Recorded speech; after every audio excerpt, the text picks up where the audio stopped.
This conference will now be recorded. All right, so thank you very much.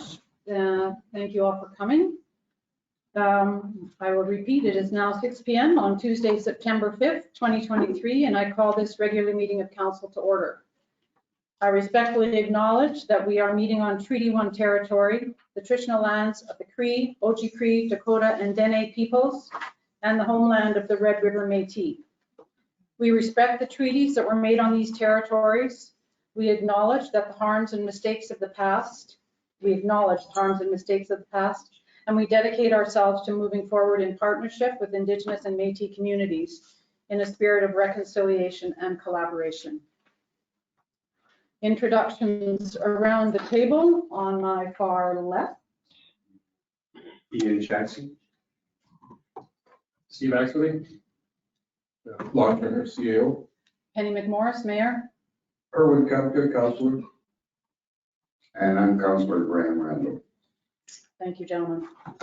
All right, we have a motion to approve our agenda. Be it resolved, the agenda be adopted as presented. May I have a mover? Thank you, Ian. Second, Steve. Thank you. Any additions, gentlemen? All right. I will just say that I've been advised that under the delegations, Joanne Gibson will be replacing Sean Taylor. Anything else, gentlemen? All those in favor? Carried. Thank you. All right, we will move on to the minutes of the August 22nd, 2023 regular council meeting. Be it resolved that the minutes of the 22nd of August, 2023 regular council meeting be adopted as presented. May I have a mover? Erwin, thank you. Steve, second. Thank you. Any discussion, gentlemen? Nope. All right, council had a chance to review these. They were sent electronically. Yep, they look just fine. All right. Hearing nothing further, all those in favor? Carried. Thank you.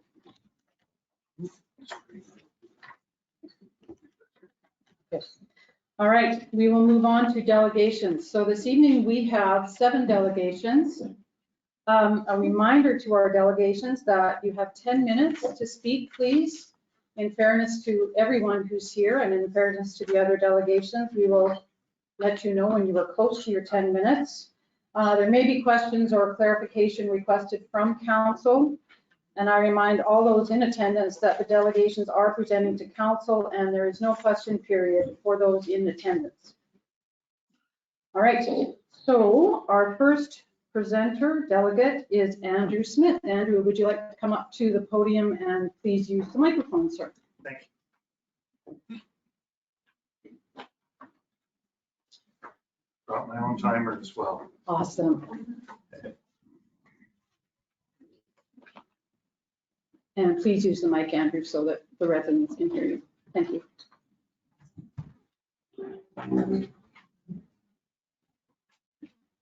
One more hand. Good evening. My name is Andrew Smith. Andrew, you need the microphone. And you've got to turn it on and hold it close to you. Sorry. Green light. How's that? Much better. Thank you. My name is Andrew Smith. I'm a cottager and I've been coming here all my life. My family's been here in the beach since before the original cottage was built 97 years ago. I say this not out of some sense of particular knowledge or privilege, but out of a sense of understanding the emotional investment in what this place can mean. I also want to say that I'm representing no organization or group of people. My views and words are mine alone, except for when I quote written reports. I want to state here and now, I firmly believe that we need to take action to prevent further erosion to the threatened properties along Sunset. Doing nothing is no longer an option. We must act as clear. However, we cannot and must not do this at the expense of preserving the public beaches for future generations. It's particularly true when as a community we've spent the money, time, and effort in finding a solution developed by geotechnical experts. They made recommendations that achieve both goals. When we went through this process 12 years ago, a proposal was made for a revetment along the same ridge. I was involved with community members trying to resolve the issue of protecting the Sunset properties while preserving beaches. A committee was developed to enable a public consultation process where many spoke. My presentation called for consultation with independent experts as to best practices available before moving forward. Through the involvement and hard work of many, Baird Engineering was contracted to study our beaches and report, and sandbags were put in place along the tillage banks. The RM paid roughly $600,000 for a 96-page report from Baird with all of its considered recommendations. In their RMPB shoreline management plan, quote, the majority of the Victoria Beach residents agree that preserving the public beaches in perpetuity and protecting the waterfront homes should be the top priority of the SMP, unquote. First, it is completely beyond question that a hard structure along a dynamic sand beach will eventually cause the loss of the entire beach. The science is clear and consistent, and there are many examples. The Lake Winnipeg Shoreline Management Handbook says on an eroding shoreline, any beach in front of an armored shoreline will normally diminish in width over time, and the beach will eventually disappear. The technical request for the information on shoreline erosion, Lake Winnipeg from the SETC states the property owners will need to recognize that a portion of the beach will be lost when the structure is built. Property owners will need to consider the cost of maintaining, repairing, and replacing the structure for the life of the development. Robin Davidson Arna, Professor Emeritus, University of Guelph. Armoring the beach in front of the cottages will lead to the destruction or elimination of the sand beach and lead to discontinuities where people will have to walk in the water to get around the armory. In Ontario, the shoreline management policy discourages the use of any form of shoreline protection, especially on a sandy beach system. From the Second Skidway Institute of Oceanography on America's eroding shoreline, once begun stabilization can seldom be reversed and generally calls for progressively larger and more massive defenses. From a website, Shoreline Structures, Beachopedia, a portion of the beach will be lost. Property owners need to cover the cost of maintaining, repairing, and replacing the structure for the life of the development. Dr. Orrin Pilkey, Professor of Geology, Duke University. Eventually, the beach will disappear completely, leaving only a many times repaired revetment. The time span required for the beach loss is highly variable, months to decades. It goes on, and I've got all the quotes and information here if you so need. The Baird report took a look at the above-mentioned information into consideration and provided solutions. The RMDB shoreline management plan from Baird Engineering says beaches will eventually disappear. Property values will depreciate once the beaches disappear, and it is not consistent with the draft development plan of culture of the community. Therefore, revetments are not viable for Beach 3. Then they said beach nourishment is typically done in conjunction with shore parallel structures to help contain the sand and reduce maintenance requirements. Most often the beach nourishment will require maintenance throughout the design life of the project.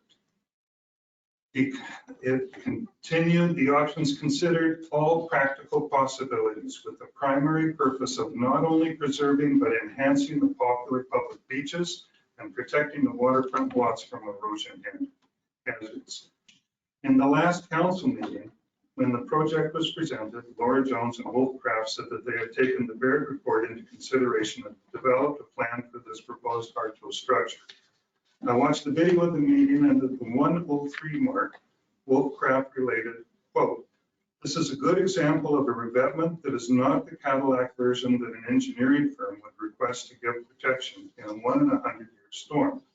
But it is a protection that gives protection for the banks and is a starting point or a line in the sand eliminating any further erosion for the properties." And then at the 109 mark, he stated the third recommendation they had was beach nourishment.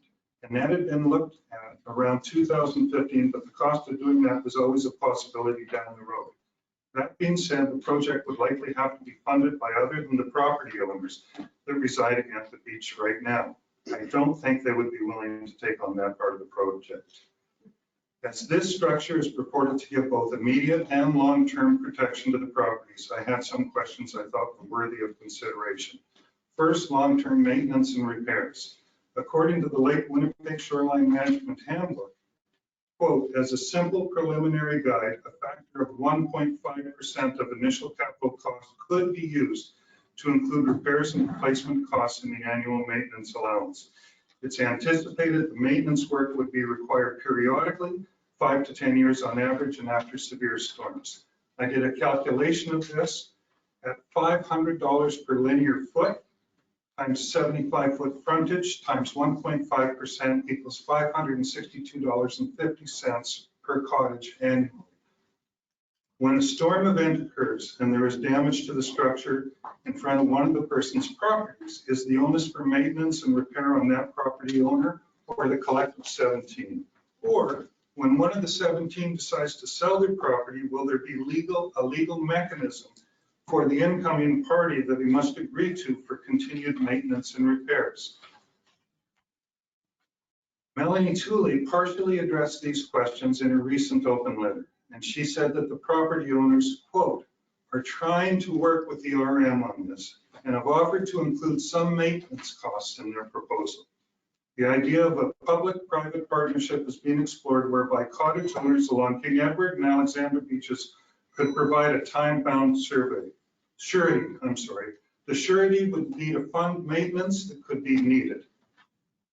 In other words, trying to work with the RM, quote, and some maintenance costs lead me to believe there is no solid agreement at this time on any of these issues. And how long would the time-bound surety extend?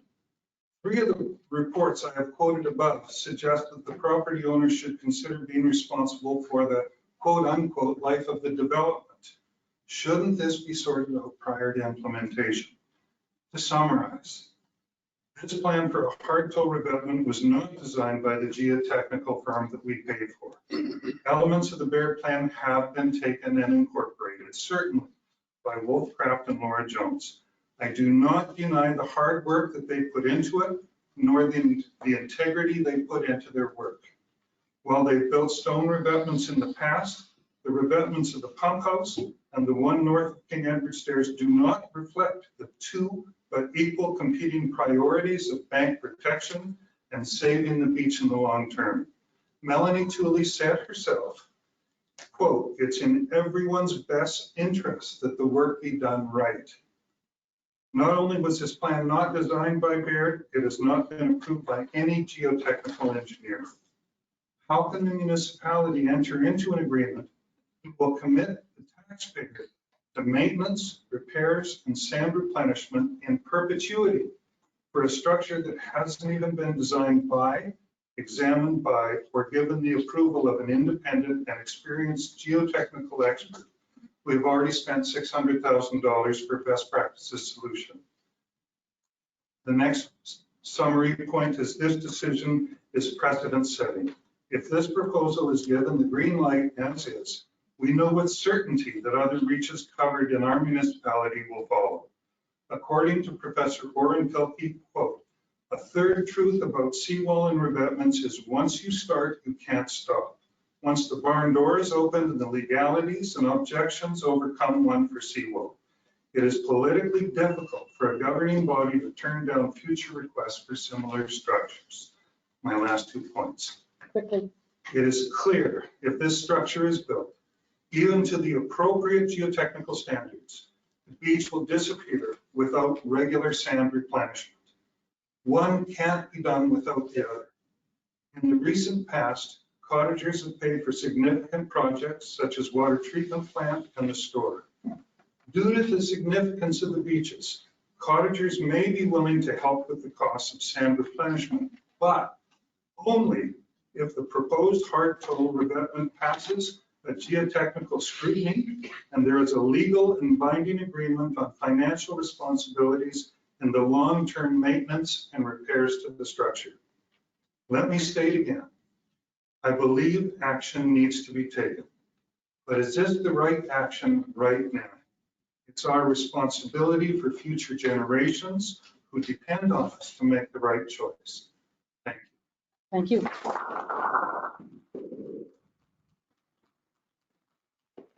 Thank you very much. Council, do you have any questions or go ahead, Steve? So just to clarify, this is a proposal that's before council and nobody's agreed to anything because we sort of heard, at least I've definitely heard from several people saying that we already had like agreed to this, but that's actually not the case.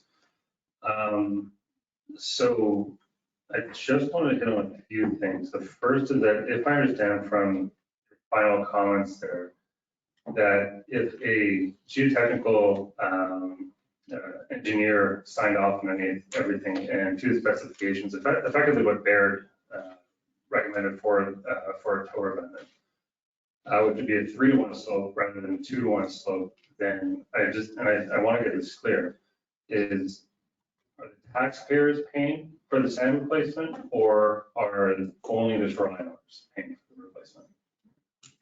I can only speak for myself for that. There's 2 points that I'd like to address in your question. One is it's not just the slope. Barrett called for an armored stone revetment that's quarried versus boulders. So that's one thing. And I don't have the technical expertise that I can address any of that like an expert can. The second thing is I can't speak for the taxpayers. I think that we've done it in the past, and I think people would be willing to do it in the future. Okay. And I asked that because I know that that's going to come up quite a bit today. So I just want to understand where people are right now. Right. And I can't purport to speak for anybody else. Of course, I fully understand. So the next one, actually, no, sorry, that pretty much answers, in your response, pretty much answers the overall question. So yeah, I'm good. Anybody else on council? All right, thank you, Andrew. Thank you. I'll leave the microphone on. Thank you. Great job. All right, Gord Patton, you are next on our list, please.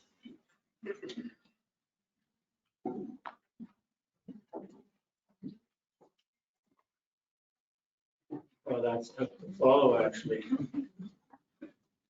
But my name is Gord Patton. Can you please use the mic, Gord? It's Oh. hard for people to hear otherwise. That's for them and them. It's on. It's recorded. Green light. So my name is Gord Patton, and I want to thank the Mayor and Council for being available to the BB community to respond to the presentation that was made at the last council meeting by Ms. Jones and Mr. Kraft. To be clear and transparent, this is not my first presentation in front of council. I made one presentation, I believe in 2011 or 2012, and that presentation was on this very same issue. So it is disappointing that we find ourselves facing a revetment proposal before this council that is calling or asking for permission to erect a revetment with a start date in just a matter of weeks. So why the rush to revisit this revetment initiative? We already have, as a community, invested somewhere near $600,000 to engage Baird and Associates to provide our community with best practices regarding shoreline erosion and mitigation options. If you are not familiar with Baird, well, they are the specialists in coastal and marine structures, so breakwaters, groins, and revetments. They are recognized as experts around the world. We asked them for help. They provided that help. They had no connection to our little community. That investment we made as community resulted in a report that clearly stated that our shoreline, the shoreline that we are once again talking about today, is with certainty going to recede. Can something be done to slow that process? Well, there are options. However, the science hasn't changed. Current technology hasn't changed. In my opinion, we need to focus on trying to follow the science. And that science said that revetments will hasten the erosion. Revetments are the last thing we should be putting in front of our cliffs, and yet we are being asked to do just that. Has the current proposal in front of council now provided any information that they know better than the recognized experts in the field? Have they provided any science-based evidence that a revetment will work in our situation? Before we move forward with this project, we deserve to know what new information exists. Are we prepared to ignore that $600,000 study delivered by the experts? We gain nothing by advising us that a revetment might work. In fact, they advise with certainty that a revetment will hasten the erosion. As difficult as that is to understand, I would suggest that we move forward with the science and look toward a solution that might at least slow the process. Our sand comes from those cliffs. Like many others, I assume there is almost unlimited sand under the lake in front of us. There is not. After several hundred feet, the bottom of Lake Winnipeg is clay. Almost all the sand on our beaches comes from those cliffs. If we want those sand beaches, then the sand will have to come from those very cliffs. Or entertain the prospect of investing even more challenging interventions that might include groins and breakwaters. I suspect that the cost would be prohibitive. It is not an option for us, in my opinion. And why has this proposal only recently been presented to council? Sometime in August, I'm guessing. Sure. We are now in September with 17 project stakeholders advising that they suddenly need to receive council approval immediately. The timing of the request indicates that these proponents felt no obligation to the rest of the community. They understood or should have understood that there would be a response from the community. We now know they have already approached a contractor and material suppliers. To be clear, Mr. Kraft has established himself as a more than competent contractor, and he is local. Just not sure that in this situation, he is able to beat the science. Perhaps it might make sense for Mr. Kraft to advise everyone why his expertise in this situation trumps the Baird study. How does he explain his science? And the timing for me is disingenuous. Only by happenstance did some cottagers notice surveying activity on King Edward about a month or so ago. So my first question should perhaps go to the mayor and councilors. When did this plan first come to council? Was council given notice that this group was even investigating a shoreline project? I would expect the folks behind this initiative had to speak with all 17 property owners. They had to reach out to the contractor, who would of course have to contact his suppliers of the rock. I expect that council would likely want to review the contractor's similar work on similar projects. You know, go look at those jobs, get some history. When were they built? Are they the least bit like what is being proposed here? And all of this while we were all unaware of what was to come. That was not an oversight. I don't believe it was an accident. Did anyone on this council ask for and receive information on Mr. Kraft's experience and expertise with this specialized project? Remember, we were already invested to the tune of $600,000. Has he studied the Baird report? And would he be willing to comment on how he can get past the science regarding this revetment at this location at this time? Would like council to consider having each of those 17 lots resurveyed by the RA? Have an actual understanding of how much of their property has been lost.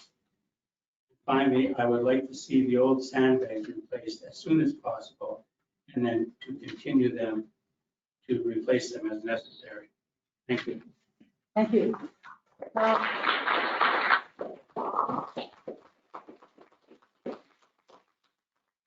To answer one of your questions, council heard the presentation on August 22nd in front of whoever was here. Until that time, council had not seen the presentation, nor were we even sure or aware that it was going to happen. And so we're rushing. You know, we've got a group of people who want to start right away, as soon as possible. And you got it on August 22nd. Wow, that's difficult for me to understand and accept. But Eddie, to further clarify, the group did come to us last fall with a proposal to replace the existing sandbag. That plan was approved. Then they did more research because of whether they were unable to proceed with it. And then they came to us this recently in August with a revised plan, one that hopefully would be have a longer life. What happened with the high water last year was the high water destroyed the sandbanks. They had existed and they did their job for 11 years prior with no evidence of any erosion of the sand. That's the part of the science that I struggle with. I'm an engineer by training. So in 11 years, we saw no erosion of sand, but the Baird report seemed to think that it's inevitable. The other point I'd like to make is that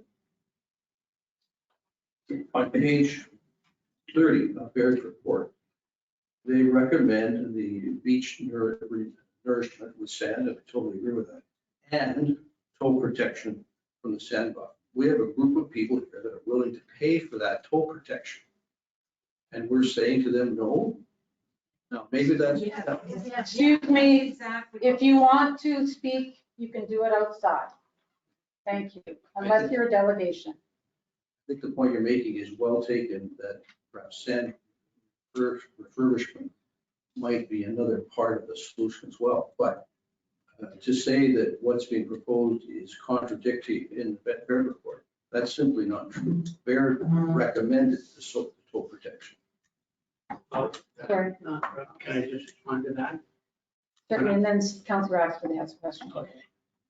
When I look at the proposal that was presented to me, that I looked at, viewed, it appeared to me that what we were talking about is that perhaps a toe, whatever we call that, and a revetment, because when I look at the design, there's a revetment going up the cliffs, the existing cliffs. So I call that a revetment. I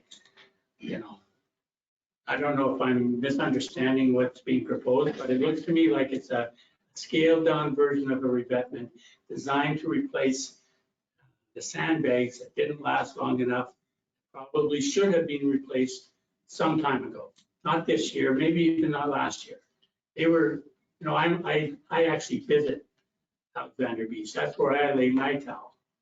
And I'll tell you that revetment, that sandbag wall has not looked proper and complete for at least 2 years, maybe longer. It's ugly. Well, then that's probably unanimous in everyone in this room. All right, thank you. Oh, sorry, go ahead. Ian. I'm sort of new to all this. I just became a councilor last year, so I'm getting up a learning curve on all the issues and what's been going on over the last 10 years. But my understanding is you're suggesting that you would accept them to replenish the sandbags. Well, I don't know. What I'm suggesting is the sandbags at a minimum have to be replaced. So my point being, my understanding, and I could be wrong, the sandbags go up 6 feet. No, No, less. no, they're about 4 feet high. 4 feet. Or they were. No, but the pile that they were going to put in last year, was that 6 feet high or 4 feet high? My understanding is 6, but I could be wrong. I'm not sure. I think the proposal that I looked at is for the one we're discussing today, Right. which will be 6 feet high, Correct, the rock. correct. I think Ian was asking your. No, I'm suggesting, I could be wrong, but I'm suggesting that the sandbags, if it went in last year, they would have been 6 feet high. No, I don't think, I'm not aware of that. Maybe I'm looking at I could be wrong. I heard that there was, I understood, and I don't know where I heard this or pulled it from, but there are sandbags that are better suited to the use that we have planned for them, if we have plans at all. Correct. The project that when it was brought forward in the fall was for, I don't know if they were 6 feet, I don't know if they were 4 feet, but they would have had a top on them. Yeah. The current sandbags, as you know, did not have a top on them. It's also fair to say that some residents went and slashed some of the sandbags as soon as they were put down. But others, did topple over, over time. And with the high water last year, they did definitely topple over and they're pretty useless at the moment. And I didn't mention this before, but I will mention it now. On that stretch of those 17 properties, there are 2 properties that have decks or pallets sitting right on the edge. In fact, one is actually over the edge. How can we as a community expect anyone to pay attention to the rules that we have when that has been there all of this year and part of last year? So that's not the revetment issue, but that's just, someone who signed that agreement to participate in a revetment proposal should first look after his own lot. Appreciate it. Thank you. Okay, Steve? thank you. Sorry, Gord. Steve Oh, has one. yeah, sorry. Sorry. So, you just said, but you're 100% right. And if we had a time machine and we could go back, and certainly, we could do something. The issue is, and if you'd known me at any time before I was on council, you'd hear me saying the exact same thing. I still feel that way.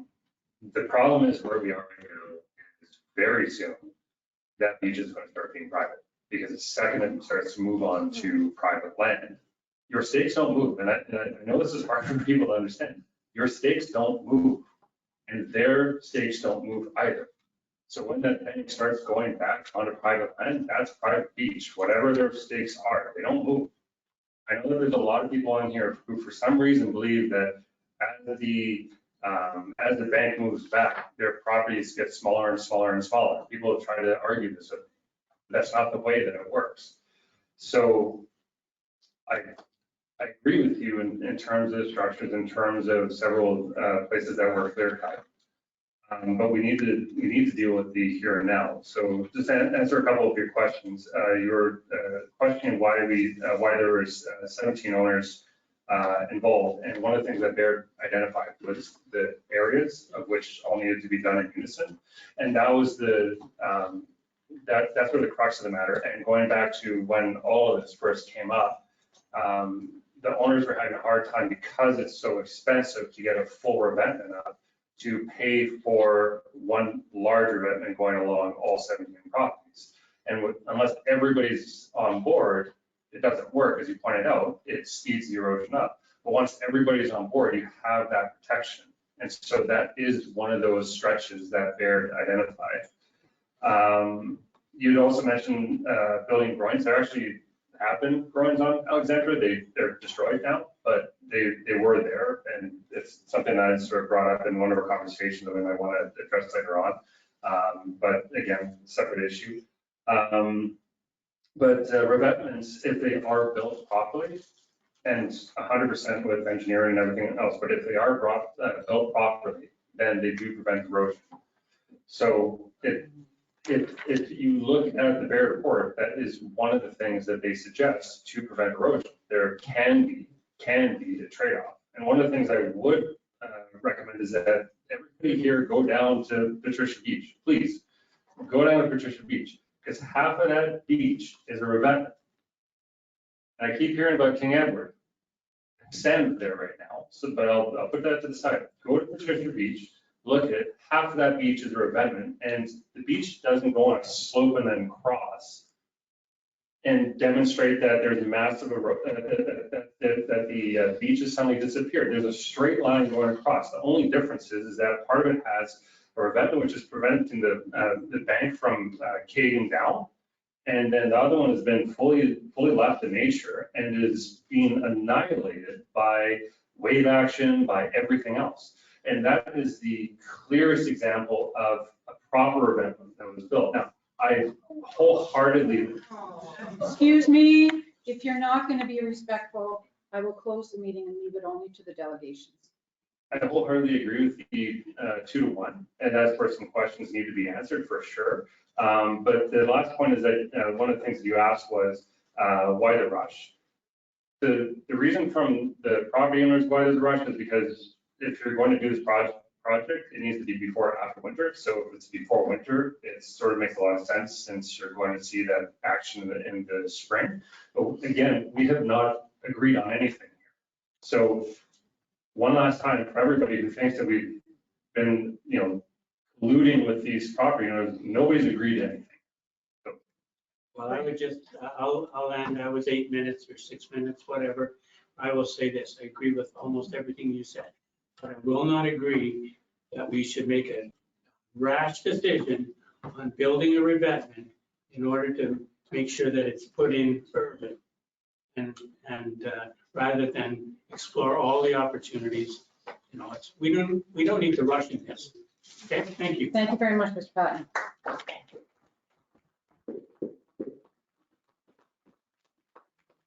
All right, Joanne Gibson, you are next, please, and thank you.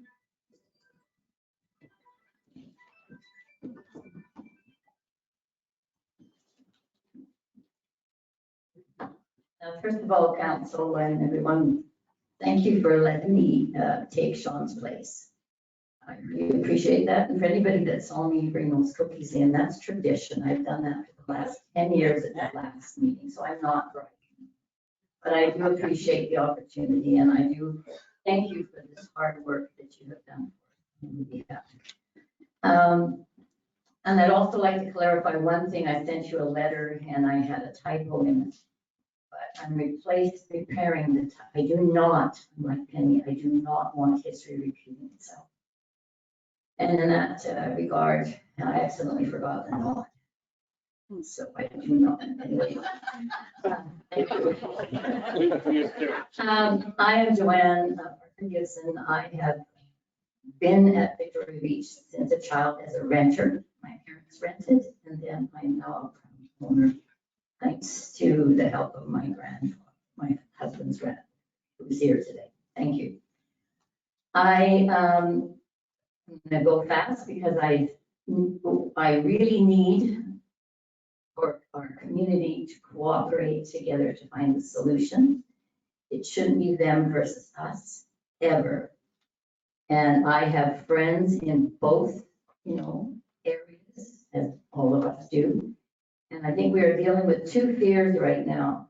People are fearing losing their cottage, and people are feared and frightened of losing the beach. Very legitimate fears. I'd like to thank the King Edward Island Shoreline Cottagers for seeking permission from council, and I appreciate their hard work and their research to date. I, on the others, have been researching and trying to understand this whole situation to the best of my ability. And like concerned cottage owners that are here today, I'd like to, and all the people making delegations this week and next week, I'd like to thank you all for your hard work. It's not easy. I've lost a lot of sleep, but I'm proud to present and send letters. And I guess instead of sleepless in Seattle, today it's like sleepless in the sand. And today, unfortunately, we are missing a lot of people on both sides of the argument because it's the first day of school.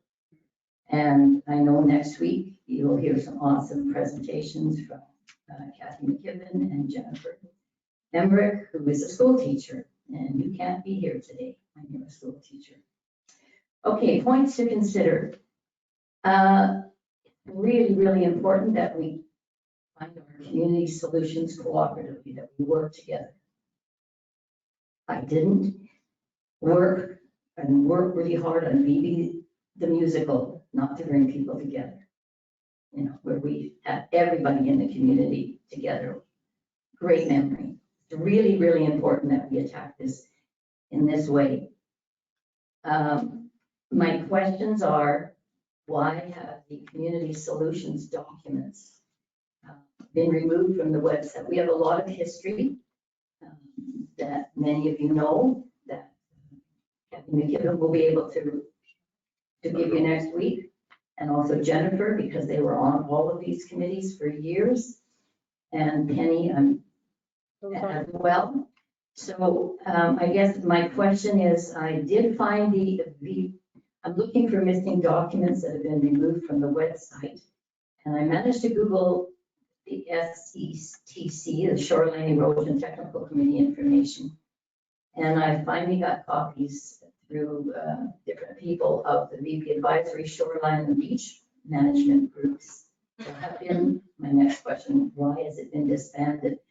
Jennifer has asked council every year, can't we get it going again?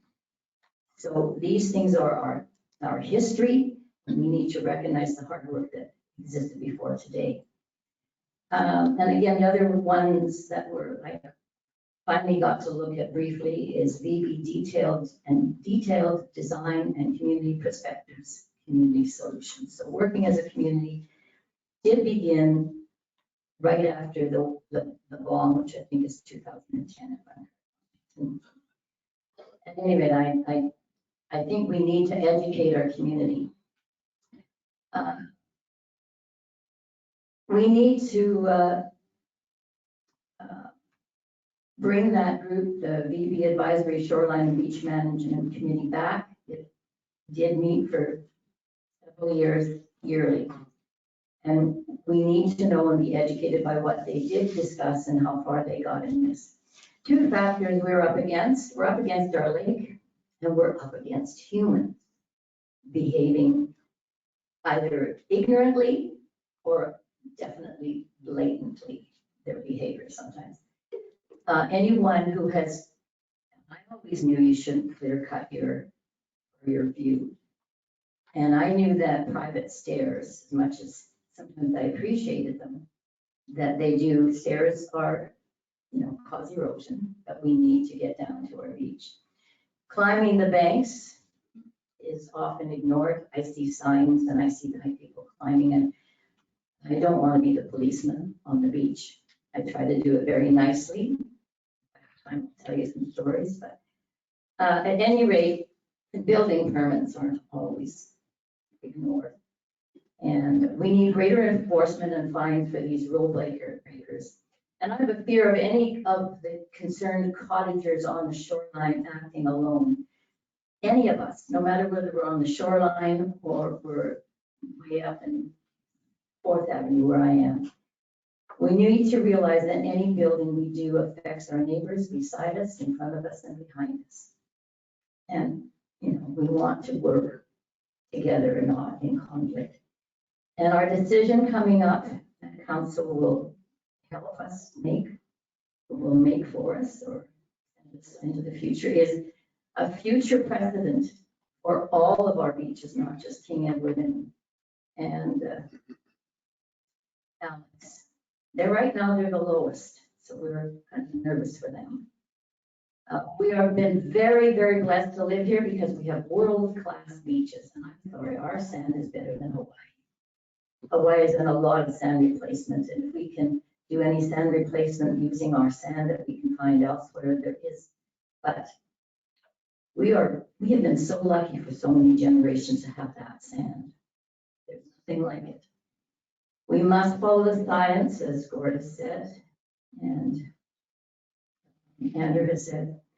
The Baird report, which is on the line, I think is online under the RMBB line, researched all of the beaches, not just King Edward and Alex. The correct sum, I believe, is 6,400, 6,40, and a lot of zeros behind it. Over $64,000. And they offered us a 25-year guarantee. Who knows? We actually paid double for the water plant. And the I think she meant 640,000. oh, did I not say that? That's what I have written down here. Thanks, Gord. $640,000, I think is correct. Time to start a 5 or 10-year financial plan and begin fundraising now for future shoreline. We did that, over the years for the water plant. We didn't like it in our taxes, but we really like our water plant now, I believe. We definitely do need a coastal engineer. There's nobody more concerned than Wolfcraft for this place and the people around it. He is just a wonderful man, but he's not a coastal engineer. And hopefully he'll be there to work with a coastal engineer. And the landscapers are a great idea. I think the concerned people are really doing their best to answer all questions.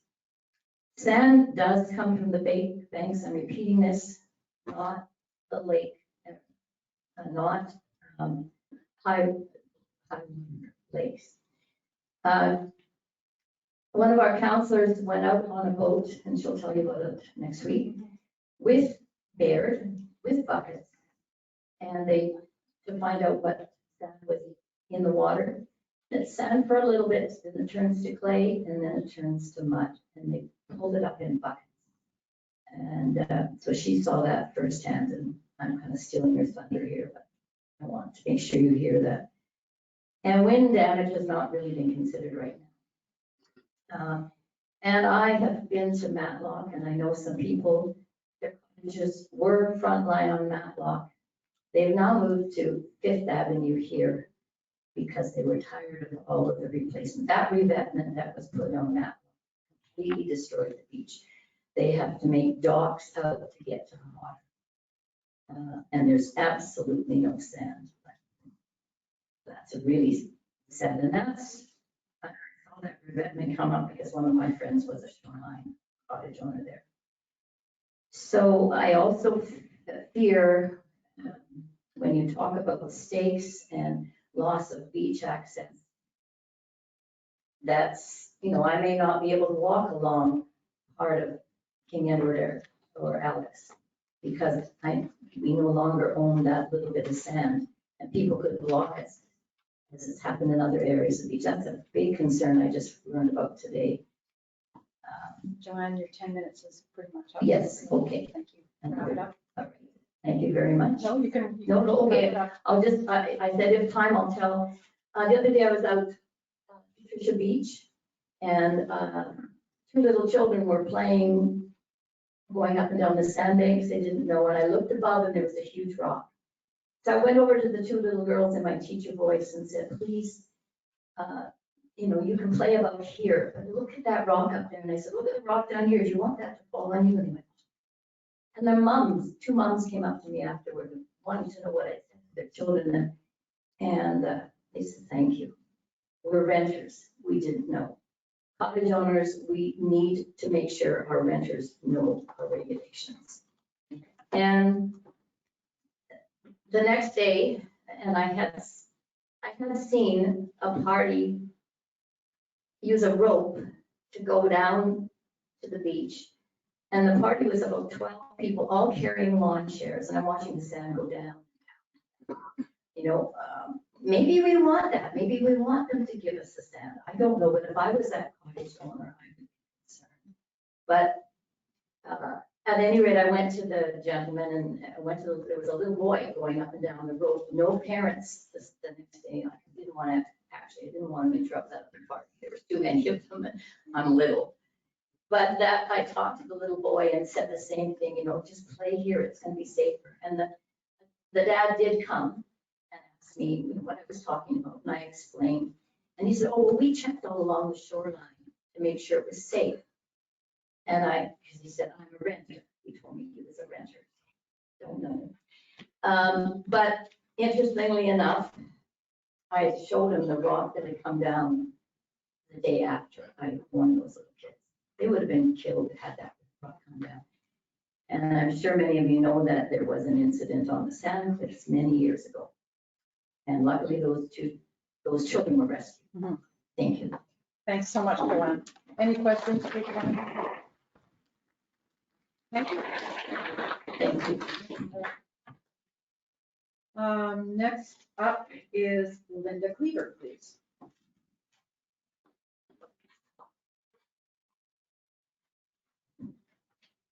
Okay. Hello.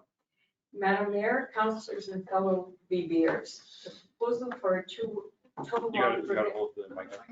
tow rock revetment on King Edward and Alexander beaches is what brings me before you tonight. Sorry, just with the mic. On?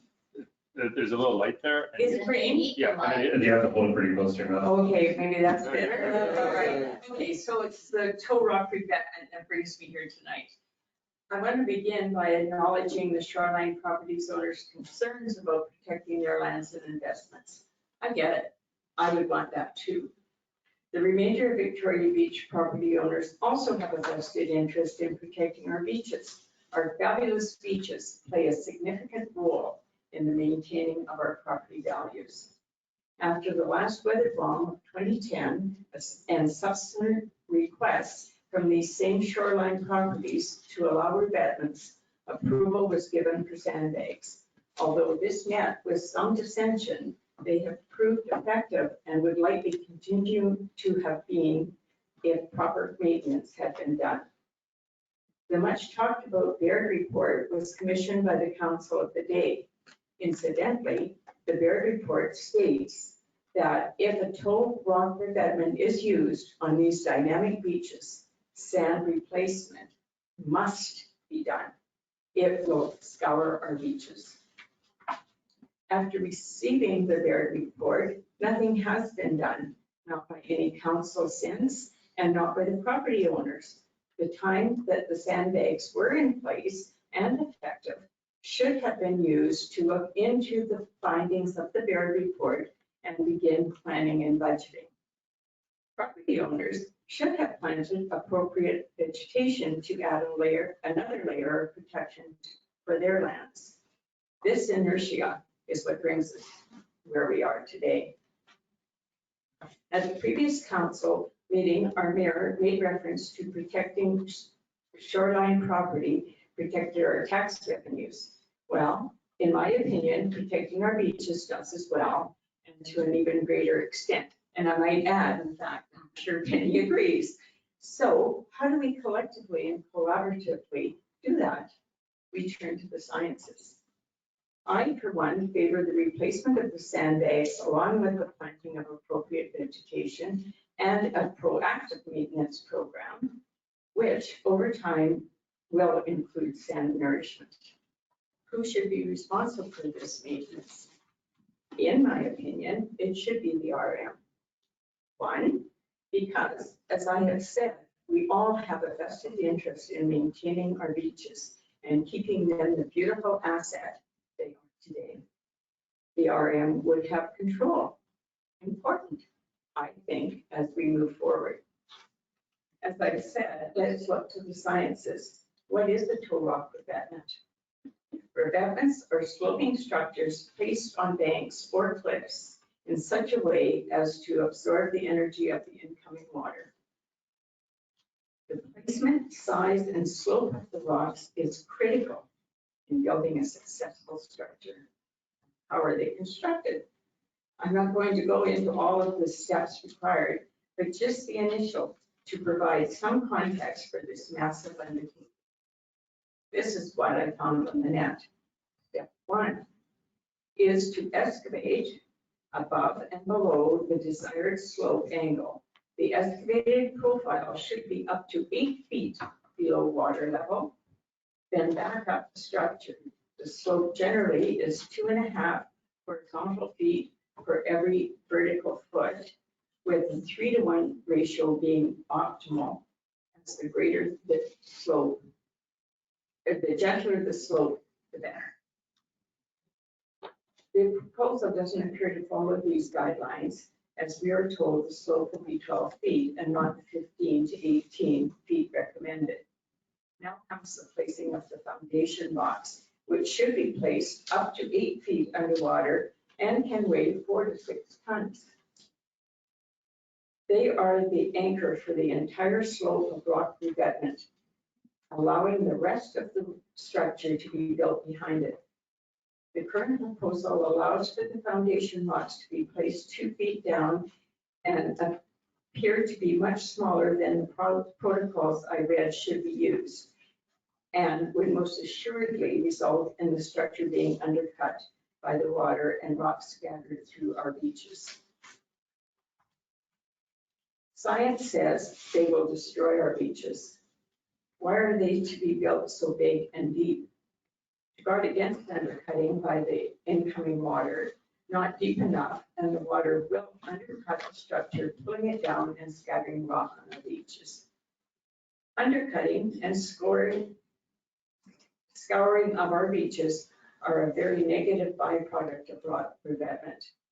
But to even entertain this proposal without an engineer's design and report defies understanding. Reference to engineering report here and throughout this presentation refers to a branch of professional engineers that specialize in coastal waters. Going to Baird would be a logical choice as they have already studied our beaches.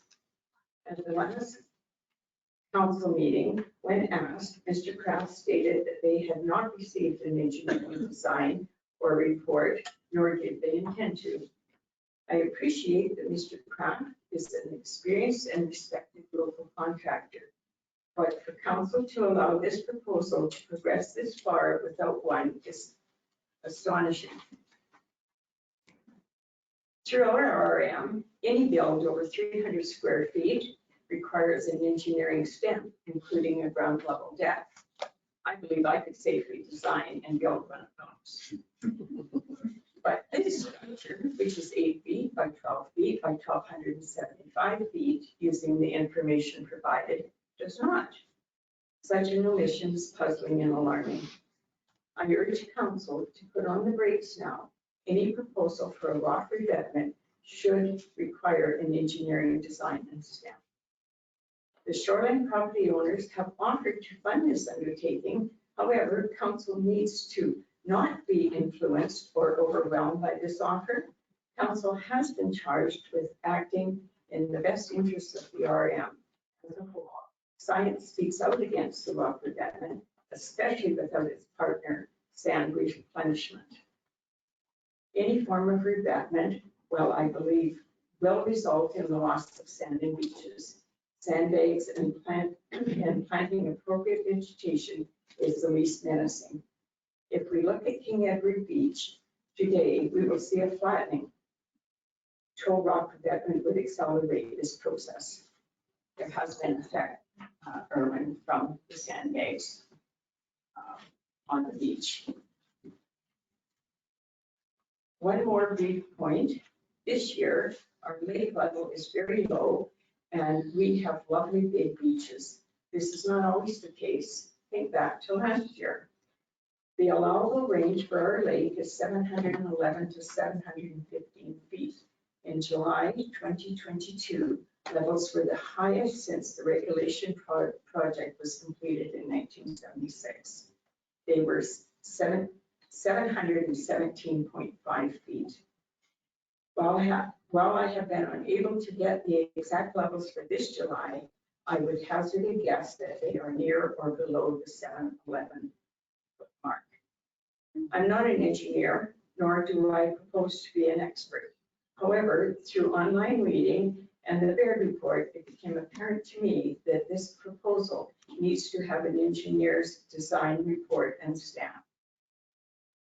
Should its advocates wish to move forward in requesting municipal approvals, our council needs to take control, look into the findings of the Baird report, establish a plan and a budget so that we move forward in a way that best addresses Victoria Beach today and tomorrow.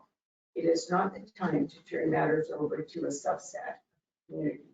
Thank you very much for your time.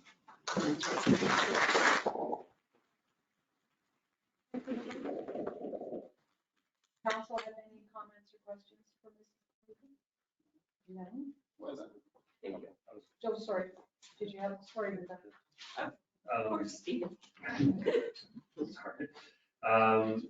So yeah, I like what you said at the beginning, which is that you know, the shoreline owners want to protect their properties, and that the backlog owners also want to protect their rights to public beach. I also really Not only the backlots, Yeah. the entire RM Yeah. needs to protect. That's where our values come from, Yeah. right? For sure, and I also appreciate that you had identified that the RM should be the ones to pay for the replacement. So again, we're starting to hear alternative proposals. Just to be clear, is that a tow, and everybody's mentioning the need for an engineer. Again, we haven't approved anything, but the idea of the tow is that you have something that's more permanent than sandbags. And in the sandbags, you know, you have a couple bad years. And Ian had mentioned that the size of a super sandbag, and they're roughly about 4 feet tall, and this proposal would be 6 feet tall. It's not the height of the proposal, from my understanding, when we talk about undercutting. Again, not a professional in any way, done some reading, talked to some people who know a little bit, always dangerous.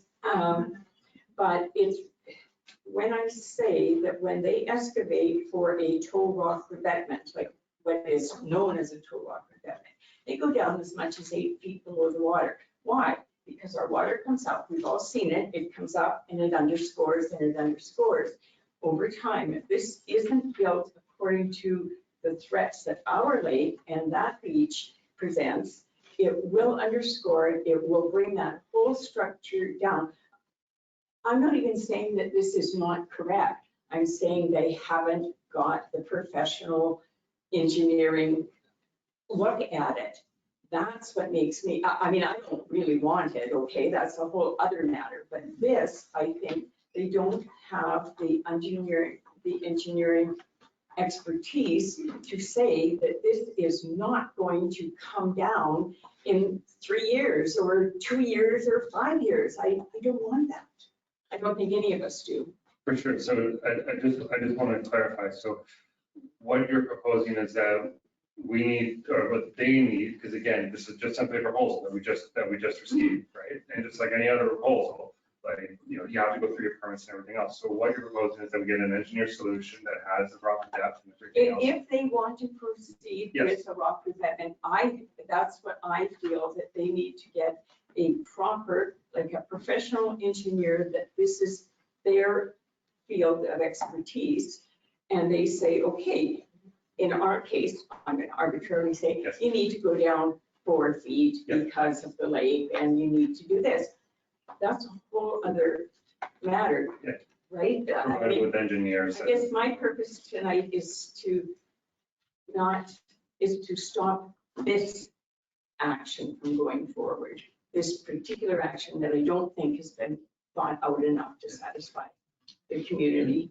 For sure. And if I could just summarize the last point, is that you would have the RM pay for the sand replacement. So all taxpayers would pay for. Well, if that's a possibility, I think that it is our beach. I think we all have a vested interest in it. I know that some people who aren't on the water don't feel the urgency. So do they feel that they have to rush out tonight and start putting sandbags in? No, they don't. But it is, as a community, I believe that we need to take action. Our council, our community needs to have control of this. We cannot let a small set of people, you know, if you put money into it, you can't help but feel that it's yours, kind of, right? And while we're on the subject,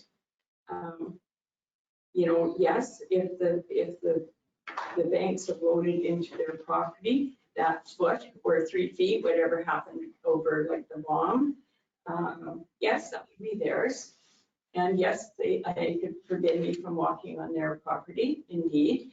But I think they couldn't lightly build just whatever they want, because I can't on my property. I have to get a permit. I cannot do something that's going to harm my neighbor. So I think some of this stuff is just smoke and mirrors, and it bothers me that it even gets thrown out there. Anyway, that's just me, and that's the thing. Thank you. Go ahead, sorry, now Irwin's gone. If I may quote on page 44 of the BEAR report, as part of their conclusions, if erosion is allowed to continue without engineering intervention, the shoreline will be located within the private property parcels. Certainly. If this were to happen, the RMBB would lose control of one of their most valuable assets, the beach. I come from Albert Beach. We've seen what can happen when private ownership of a beach can change how the beaches have operated. Prior to 3 years ago, I could walk down the beach all the way over to Wanasik. Now I come across a line of rocks and a no trespassing sign. Well, That's what I'm totally opposed to allowing to happen within Victoria Beach. We must cooperate together and figure out some way to fix this problem. I agree, but I guess what I'm saying is that if the erosion, heaven forbid, I don't want this, nobody does, but if erosion went 3 feet into pick a property, three lots, I don't care. If it goes in, yes, their property line extends out 3 feet onto the beach, but it doesn't darn well extend out to the water. So they can't stop me from walking on the water or laying my blanket for a foot from their property line. They can't. Correct. Thank you. All right, thank you. All right, thank you very much, Mrs. Weaver. Andrew Stella. Mike, you are next, sir.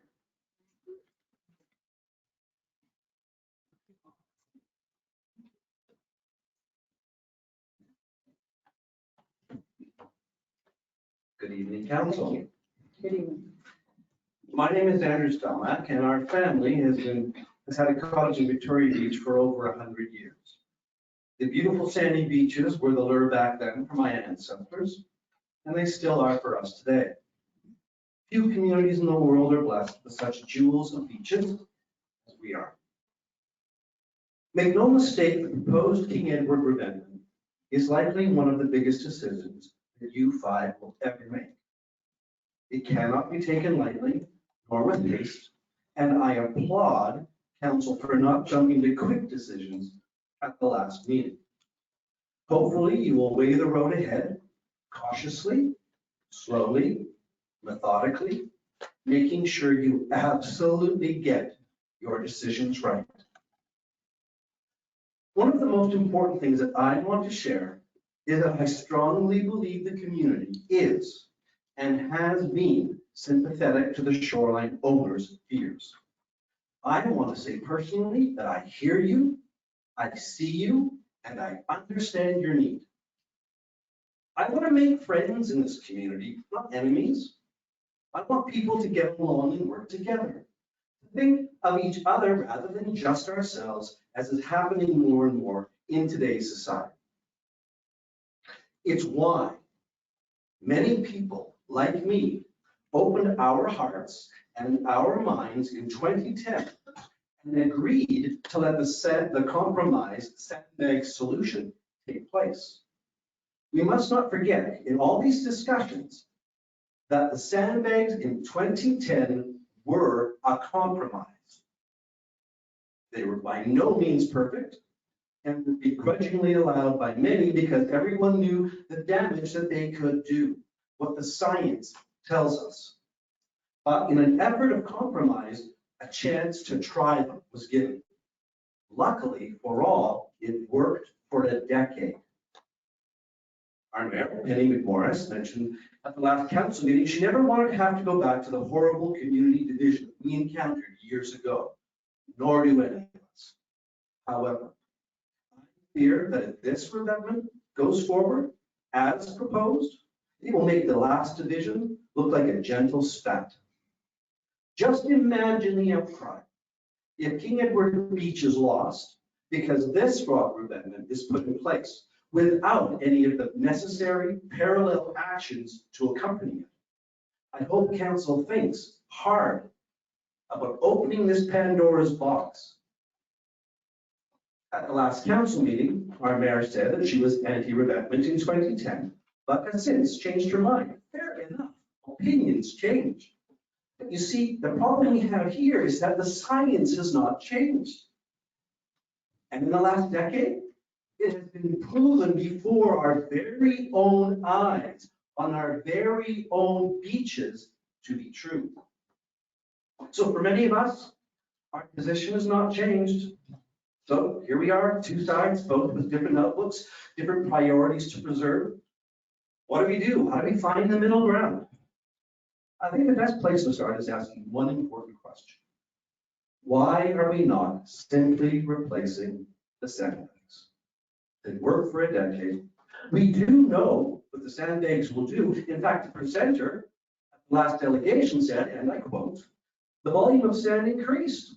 It overtopped the sandbags in so many locations. So what, if anything, it was a positive."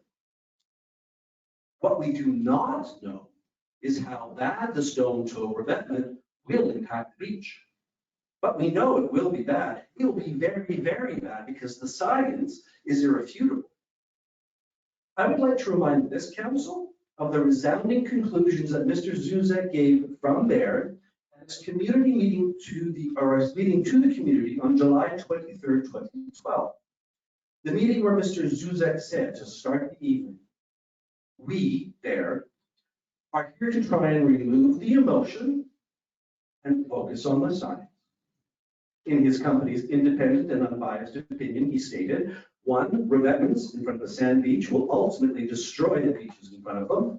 2, revetments on the banks in the RMVB will eventually, over time, fail. They will not be able to maintain their capacity to protect the shore over the longer term. And let's be clear, this information is coming from a company that builds revetments all over the world. Baird fully agreed that revetments do serve their purpose. They can be effective when they're built and maintained properly in the proper environment for them to function and succeed. However, Mr. Zuzek continued, these are quotes. It is in their opinion that the shorelines of the RMBB is not one of those places. Not if the goal is to protect the beaches you currently have. We can build them, but you don't want them in front of your public beach. I can reaffirm that revetments will destroy the beaches. I can guarantee that will happen. The Baird report has been very clear that while a tow revetment like the one proposed can be used, it can only be done if there is sand replenishment and nourishment to go with it. Because otherwise the beach disappears and the undercutting of any revetment progresses until it eventually fails. With those facts known and a decade of history proving it further with our own eyes, under no circumstances should a tow revetment plan go forward unless the RM or the shoreline owners categorically commit to sand replenishment in conjunction with it, in perpetuity. And remember, yes, the cost will be significant. Sand replenishment will no longer be an option or a possible idea, but rather a necessity if this revetment goes forward. So, for the sake of argument, let's fast forward and pretend for a second that we go with this tow revetment route instead of the successful sandbags on public land, and that expensive sand replenishment is agreed to throughout its existence. That's a pretty big one-sided give from the community to the private owners, don't you think? Once again, it's the rest of the community being asked to give or hurt the shoreline, not the other way around. I feel it is time that the community took this conversation a good step further. Shoreline erosion is caused by two main culprits, Mother Nature and by humans. So if we are to be addressing the Mother Nature cause with this revetment, is it not time that we address the human cause once and for all? Is it not time that the clear cutting in the banks for a view stops? Is it not time that the fines for clear cutting public land exponentially increased? And more importantly, it was enforced? That the lane, well, if we don't catch them in the act, nothing we can do about it, stops. Building stairs and structures on the banks stops. That properties being built so close to the edge stops. The climbing up and down the banks to conveniently get to cottages instead of using the nearby provided community stairs stops. Discouragingly, what we all too often see is many shoreline owners doing all of the above. It gets so infuriating that you can actually see paths carved into the cliffs that shoreline cottage owners create as they tread up and down the banks to their cottages that go by signs that say, no climbing on the banks. It makes us feel that the efforts to stop erosion seems to be our duty, not theirs. Our inconvenience, not theirs. Our sacrifice, not theirs. I hope you can see the frustration and the animosity that this causes. It's time for a combined effort rather than this one-sided rock revetment. Now, the good news here is we may have the answer staring us right in the face. Perhaps these concerns with worthwhile penalties could be addressed in the new zoning bylaw being developed. Food for thought. In return for considering a revetment on this scale, there must be new laws committed to cleaning up the shoreline owners acts from Knott to Clubhouse. That the council and the police commit to enforcement going forward, strongly, diligently, immediately, with rules and regulations that will be strictly enforced and adhered to. The new zoning bylaw may be the perfect place to put it. Without these guarantees, it is my opinion You should only allow the sandbag option. It worked. I cannot back a solution as presented thus far. That means our children, our grandchildren, and our great-grandchildren will never have a beach to enjoy as we are all so privileged to have had. Remember, allowing this revetment as proposed, as is, with nothing in return, is not a community compromise. It is a loss for the community and only a win for the shoreline owners. Just as doing nothing is a win for the community, but a complete loss for the shoreline.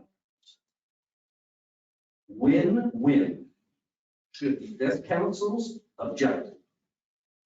You know that win-win result that the sandbags have already given us. Thank you for your time. Thank you, Andrew.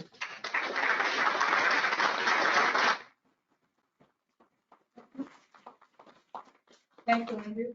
Council have any comments, concerns, queries? Steve? As you pointed out, it's an important issue. So under replacement, I just want to know who pays for it. This is a great question, Steve.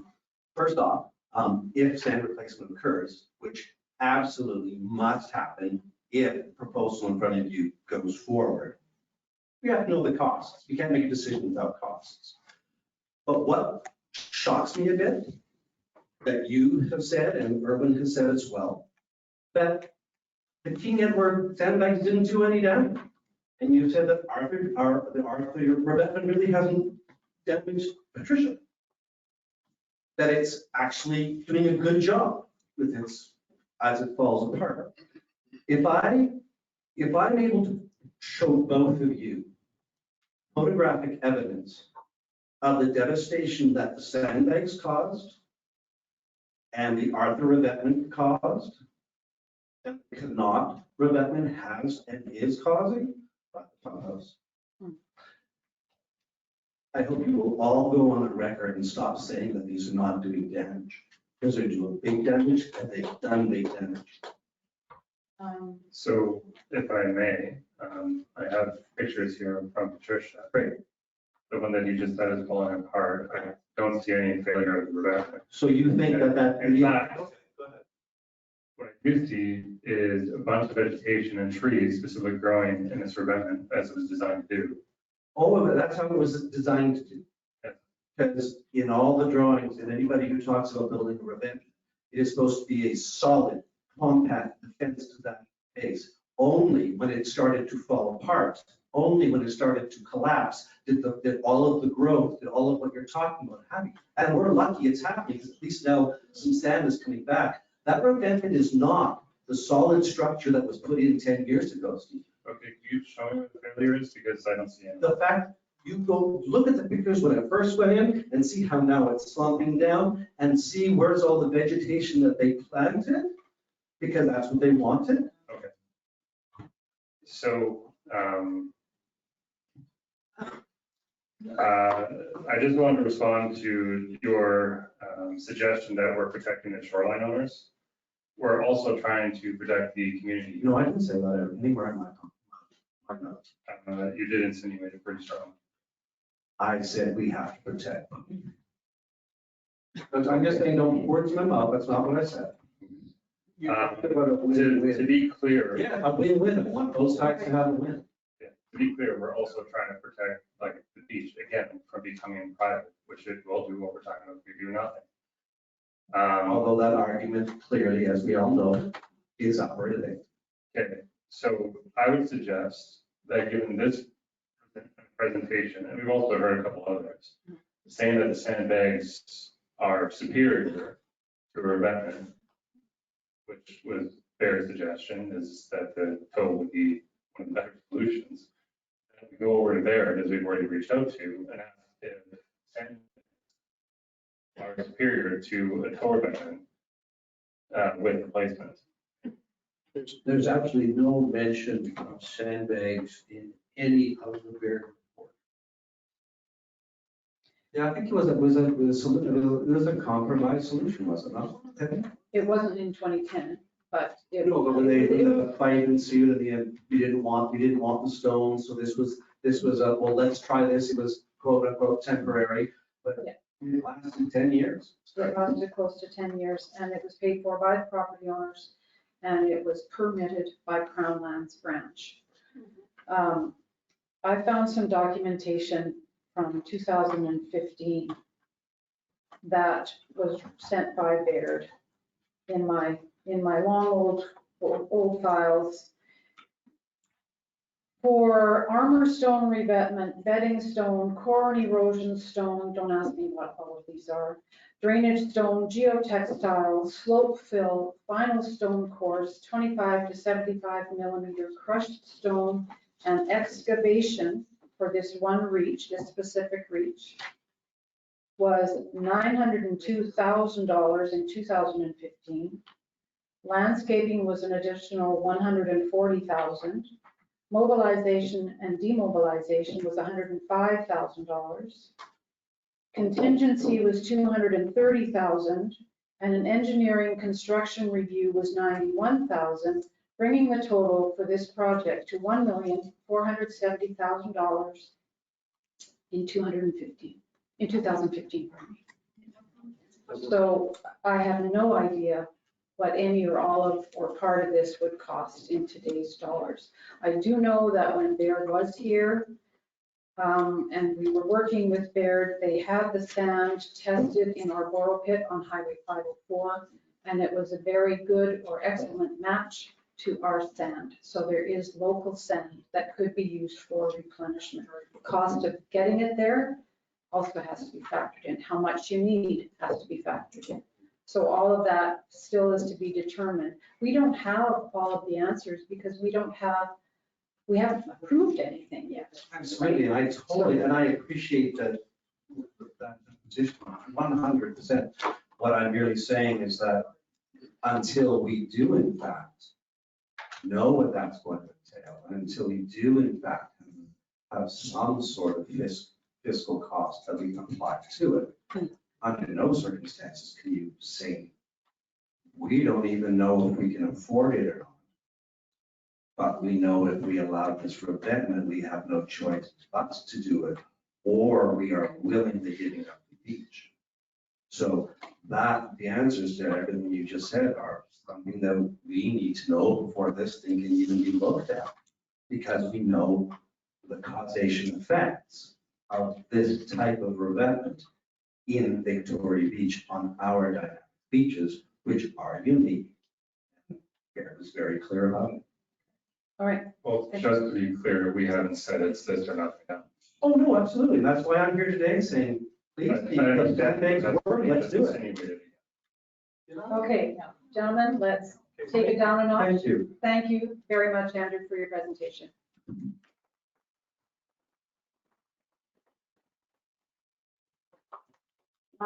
Next person on our list is Blake Taylor, who's already at the microphone. 10 minutes, please, Blake. I'm Blake Taylor, I'm a media resident in Cope. They can't, there you go, thank you. I'm Blake Taylor, and I'm a resident in Cope, of the BCOA. Madam Mayor and councilors, in the Baird report on page 58 in the appendix A, there's a description of the sand bed. We all live on a sand dome, and that the lake is slowly eroding, and some live close to the edge. Council spent $640,000 to get the Baird engineering, large company specializing in erosion mitigation and building groins, flooding, etc., to make recommendations for our situation. They're reported in the DB Shoreline Management Plan of February 17, 2014. Question: does our current council plan to honor or ignore the findings of the expertise of the expensive expert report? Its recommendations are specific and on the reach under discussion, which is called Reach 3, King Edward and Alexander. On page 70 of Appendix B, it deals with this particular area, and it states this. a long-term shoreline trend from 1948 to 2013. The average annual erosion rate is 0.14 meters a year. So over 10 years, that would be 0.14. So over 10 years, that would be 1.4 meters. Sources of beach sand, localized bluff erosion, that means sand from cliffs. Minimal sediment supply from adjacent subcells, that means minimum sand from the lake and other beaches. Most of the sand comes from the cliffs. Erosion mitigation and beach enhancement options. Option 1, beach nourishment with periodic maintenance. Option 2, groins and beach nourishment. Groins anchor the nourishment and reduce the amount of maintenance required. Option 3, armor bluff toe with rock revetment. Beach will eventually disappear. So the sand sediment from the lake and other beaches Bear describes as minimal is not enough to maintain the sand on the beach at King Edward and Alex, which is why revetments that stop the sand cliffs from eroding will eventually eliminate the beach. You can see why option 1 and 2 are the first and second options that they mentioned, because they do not eliminate the beach. Mr. Pete Zuzik, the chief geotechnical engineer for Bear, for our plan, made it even clearer, as Andrew pointed out, saying the sand bases will definitely be eliminated with rock revetment. Number 2, has council considered the groins and sand replenishment options? I ask council to look carefully at these options because they may indeed be the best for the community as a whole. And I think many of you have done some look at that. And I would love it if you would send those figures to the BBCOA. Has council applied for funding from the province and the federal government to gain financial support for properly engineered groins? No. Would be a good idea, I think. Option 3, rock revetment design is not round rocks, which will roll down with wave action, but instead square angular rocks, as somebody else pointed out. Chief Engineer Pete Zuzik emphasized the point. It appears that the proposed revetment or toe protection tends to use round rocks to save money. Has council considered the possibility that the revetment proposal group does not plan to obtain a stamped geotechnical engineering report because the design is not sound and would not be approved? How can council justify confidence in this project before without the proper geotechnical engineering report, including explanations of any deviation from Bear's recommendation? In the 2015 update to the report, armoring the bluff toe with the revetment is again mentioned by Bear. It is always in conjunction with sand replenishment because Bear knows revetments in our situation will eliminate our beach. King Edward Beach is wide now. That is due to 2 things. The water is at least 4 feet lower than it was last year at the same time, according to Manitoba Hydro. B, the erosion of the sand bluffs or banks that took place during last year's high water dumped a substantial amount of sand on the beach. Bear said it would. It would be nice to think that the sand came in from the lake, but as Bear points out, is minimal and not enough to maintain the beach. Note that sand does not cover the lake bottom. Bear tested it and found it goes out less than 200 yards looking at the beach. That's the corner on the north end of the beach, and that's it. After which the lake floor is clay and then mud, which is why they pre-named Lake Winnipeg Winnipeg, meaning muddy water.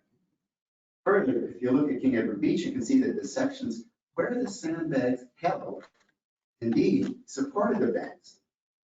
But as sign tells us, those supported sections exacerbated bank erosion on the adjacent banks where the banks had failed. Take a look for yourselves. I have photos. The banks that stayed intact hastened erosion of the adjacent banks, adding to the sand currently on the beach. Hence, if we have sandbags, they must be contiguous and properly maintained. Perhaps a better option is alternately neither sandbags nor rock revetments. suggested groins, along with vegetation such as willow and sand replenishment. Options 1 and 2, page 7. Is council aware of the up-to-date research done on soft mitigation techniques, such as the planting of willows? Has council considered that when, if erosion reaches private property, residents will still be governed by building codes, will require permits to build structures, and will not be permitted to build armoring structures that harm adjoining or public or private property by exacerbating erosion of neighboring sand cliffs? Council will have the authority to protect the shoreline through the zoning bylaws.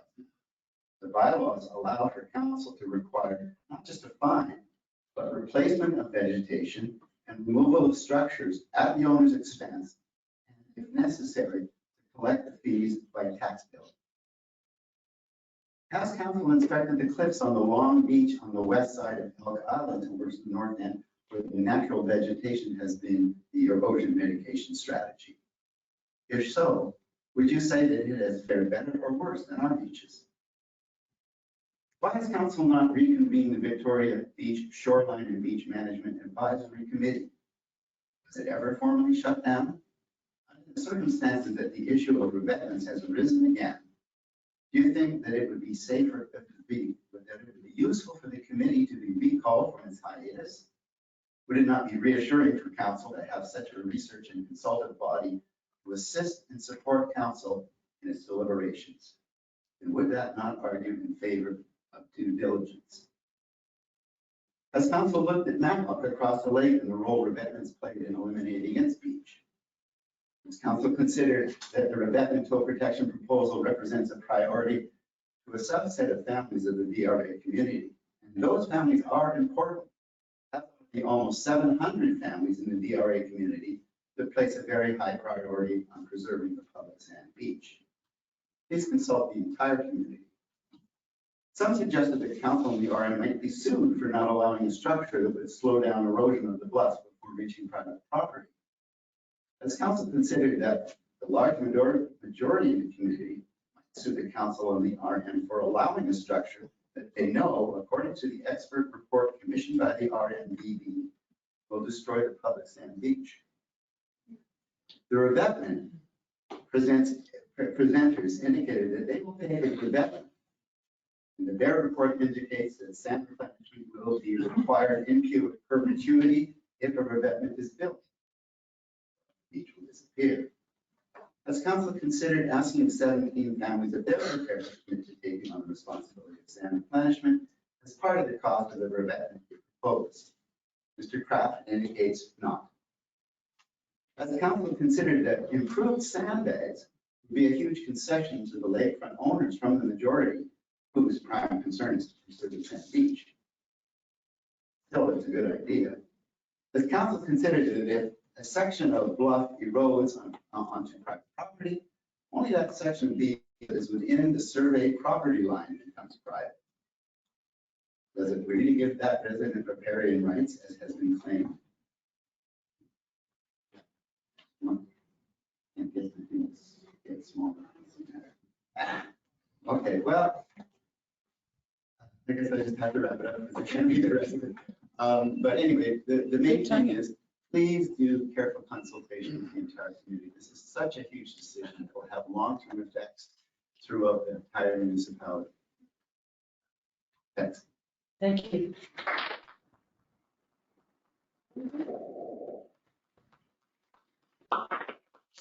So I just want to say that you mentioned consult the whole community, and that's why we're here. We got a proposal, and now we're listening to it.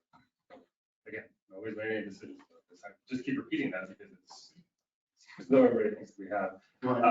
That respond to it. For sure. I really appreciate the fact that council did not give in to repeated requests to do a approval in principle, which is probably something that council would not have been able to back up because they would have spent money right away. Thanks. So I just want to understand as to what you would be looking to propose. My understanding is that you would prefer the groins maintenance option, and obviously engineered groins as you referred to several times, or would it be the revetment, the engineered revetment with replacement? I think the groins are a great idea if we can afford them. Okay. And sand replenishment is probably going to be necessary anyway. And I think that the sandbags are a really good compromise situation. They seem to work well for 10 years. We don't, as Andrew pointed out, we don't know what's going to happen if that beton is built. But it seems like the likelihood is it's going to destroy the beach and then it's going to fail. So it seems like the sandbags have turned out to be a pretty good idea. I like them. I'd rather just see a groin and sand replenishment. But you know, we know more about what the sandbags do. Okay. And then just the last question, again, the reason I keep asking this is because I've heard a lot of different responses as to who would you suggest would pay for the sand replenishment? Well, I think that has to be negotiated and worked out. I mean, if the proposal that was before the council last meeting went ahead, then I think certainly it should be those same people that proposed the 17 families should pay for it because that's part of their project. The consequence of their project is that we have sand replenishment in perpetuity or we lose the beach. So that's just part of their presence and part of their proposal should be that. But I don't think that their proposal is sound. It doesn't have the engineering. I don't think it'll work. I don't think it'll last. I think it'll make a mess of the beach and probably harm the beach very much. All right. Thank you very much, Blake. Up next, Mike Mason. Oh, there you are.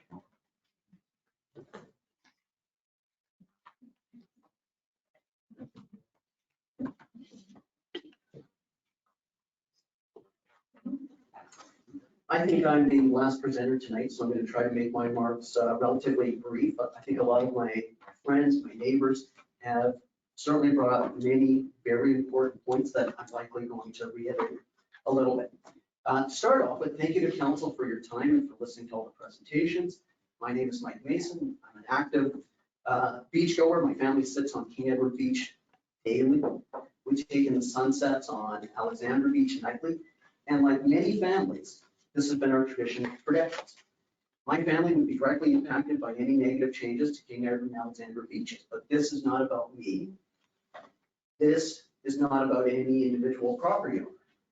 This is about managing our shorelines. Managing our shorelines for the future by making sound decisions supported by process, by science, and community consultation to ensure the health of our public beaches well into the future and to provide protection, needed protection, for our friends and family on the shorelines.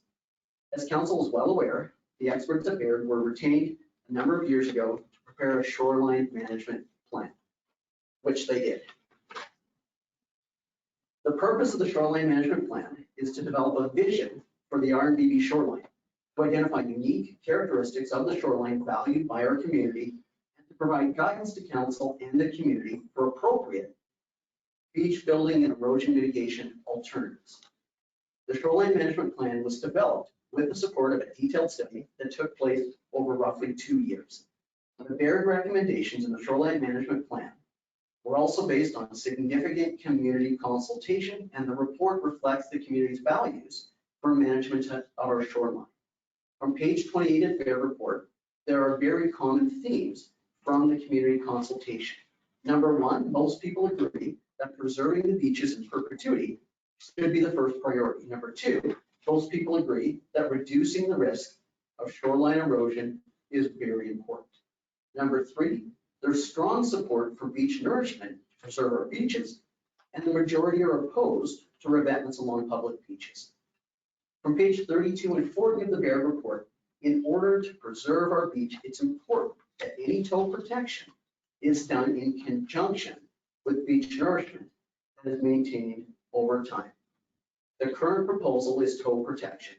It's a small revet. It lacks the key recommendation from the Baird report of beach nourishment and does not place preserving the beach as one of its main priorities.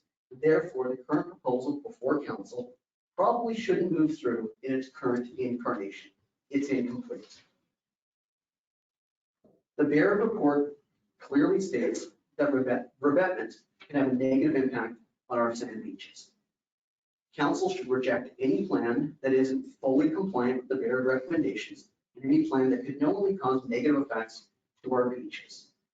I would ask council to consider the following regarding the sandbags that were in place from 2011 until recently. Well, most of us would likely agree, the sandbags, they weren't very pretty.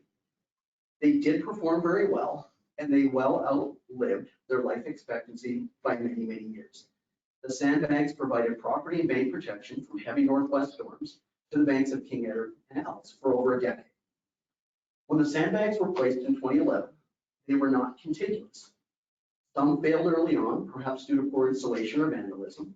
There was no plan for ongoing maintenance, and I believe no maintenance was ever performed. But in spite of all of these shortcomings, the sandbags exceeded our expectations by many, many years. This intended short-term measure lasted more than a decade. It's not a stretch to suggest that if the sandbags had been maintained, were contiguous, they would have performed even better and would have had even a longer life. Unfortunately, when the sandbags were placed, the monitoring and data collection process was never started and maintenance did not occur. This would have been a valuable opportunity to measure the efficacy of the shoreline protection and collect bona fide data on any changes to the beaches, the banks, and the overall effectiveness of this lower cost, lower risk, non-permanent shoreline protection. I would suggest that council and the community give serious thought and consideration to replacement of sandbags. There does exist an opportunity now to replace the sandbags, implement a monitoring data collection program, and provide maintenance to the sandbags as needed. There is an opportunity. Additionally, a number of months ago, council did approve replacement of the sandbags on King Edward and Alice, which was a proposal headed up by Mr. Hansen and supported by shoreline property owners. It's my understanding from presentations to this council that the sandbags have been improved in strength and design. This coupled with continuous installation, a maintenance plan, data collection, bioengineering by promoting native vegetation on their banks, and ongoing education to our community about bank management would provide effective protection for properties and the banks for a very long period of time. Why sandbags again? Because the shoreline property owners put the sandbag proposal to council this year and it was passed. Because the current proposal for hard permanent tow protection is missing key elements as per the Bear report. Having read the current proposal in the Bear report, it's obvious the current proposal is missing the plan for ongoing beach nourishment and potentially strategically placed engineered roads. The current proposal indicates that they will build, pay for, and maintain their structure, but there are no specifics in their plan for maintenance that's been provided to the public. In the absence of a legally binding detailed maintenance plan and funding, maintenance will likely never occur. During the Bear report indicates to consult engineers for any projects on public beaches. Mr. Kraft indicated there's no need for professional engineering and no engineering or geotechnical expertise is mentioned in the current plan. On page 31 of the Bear report, poorly designed and or constructed revetments will not provide long-term erosion mitigation. This proposal is currently incomplete. It is missing key elements from the Bear plan. Therefore, it's currently unacceptable.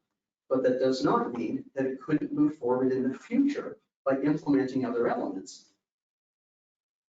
Unfortunately, right now, it does go against the science and the community wishes.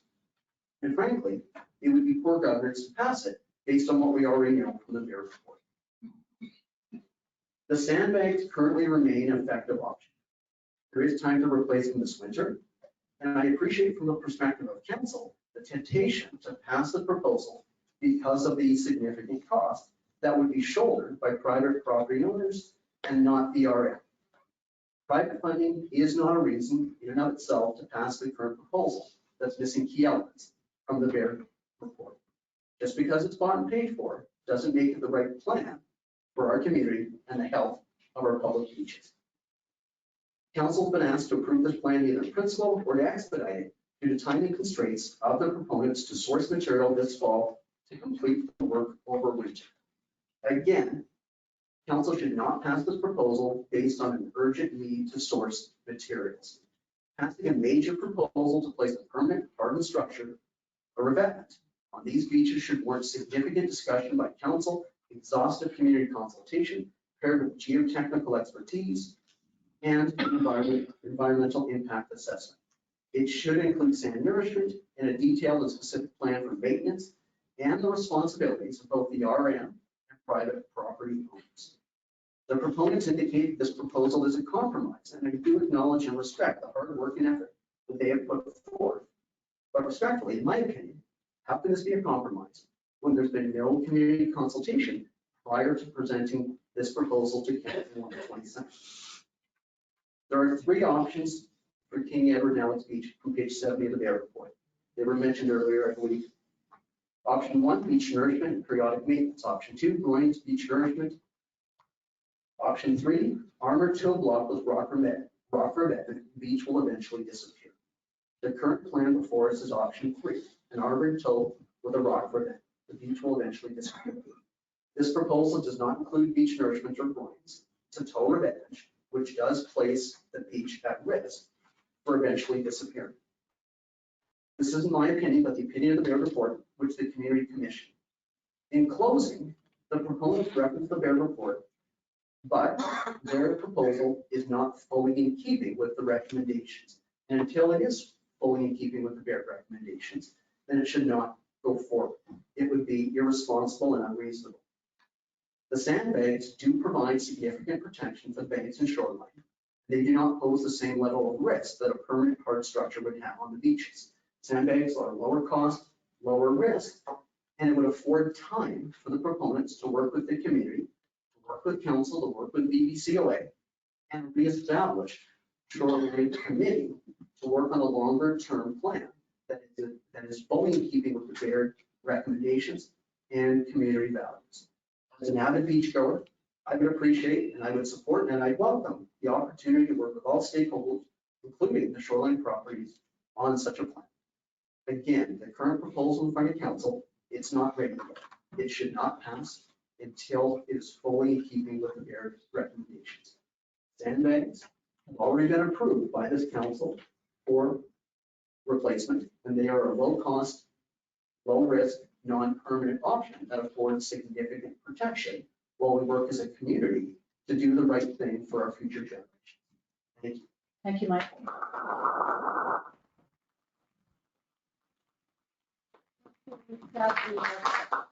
Steve has a question. So it's, Council Chair. again, I'm sort of new to this, so I just want to ask a question about Bear Report from 2011.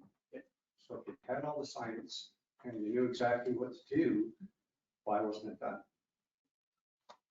Why wasn't the Bear? Why wasn't the work done with it? You already had the plan, you spent $600,000 to get the plan. I don't Why, remember. I'm asking you a question, why didn't council do something over the last 12 years? I think that's a question. Council. Yeah. If I had to enter a guess, it was like the cost prohibitive. It was all about it. But Okay, so what do you think the cost was? I couldn't tell you what the cost is, but I think what we have to bring back is it's expensive. It's very, very expensive, but in this community, we have an opportunity. We have seen fundraising in various forms that have been extremely successful. We recently built amazing tennis courts. The Moonlight Inn is being refurbished last spring. There was an unprecedented donation of equipment by Curry Beach Bakery. With time and planning and hard work, I think the financial burden can be overcome. If you're going to ask who should pay for it, that's not a decision for me. Well, I just asked the question about cost, Council. because Penny was mentioning $1.5 million in 2015, so maybe that's $2 million, $2.5 million today for one beach. So you start looking at all the beaches. I'm just wondering, are you thinking it's around $8 or $9 or $10 million to do this? What the Bear Report suggests. I have not looked at any calculations, and I've never had any numbers in front of me. But my question really is, if you don't want to do anything about it, Yes, so also, you'd have to pay for it somehow. So you're talking tax dollars, or you're going to do fundraising. I mean, you've got to be realistic about the cost. It's nice to say you don't want these things, but nothing's really been done over the last 2 years. So it's time to do something. and somebody has to pay for it. So it's a question of who. I think by virtue of this room being so full tonight, people are saying, we care, we're passionate about our beach and our community and our neighbors. Something should be done. It has to be the right thing. It may be expensive. It may take time. We have to work together. We have to cooperate. We have to find solutions that really strike the most important balance between protecting our beaches and being mindful of private property owners on the shore. It will take time and hard work, and I think that can be done. We also have to be reminded that whatever we do on King Edward now, it is going to be the template for the other beaches. So we have to get it right. I think it can take a long time to determine exactly what that would be.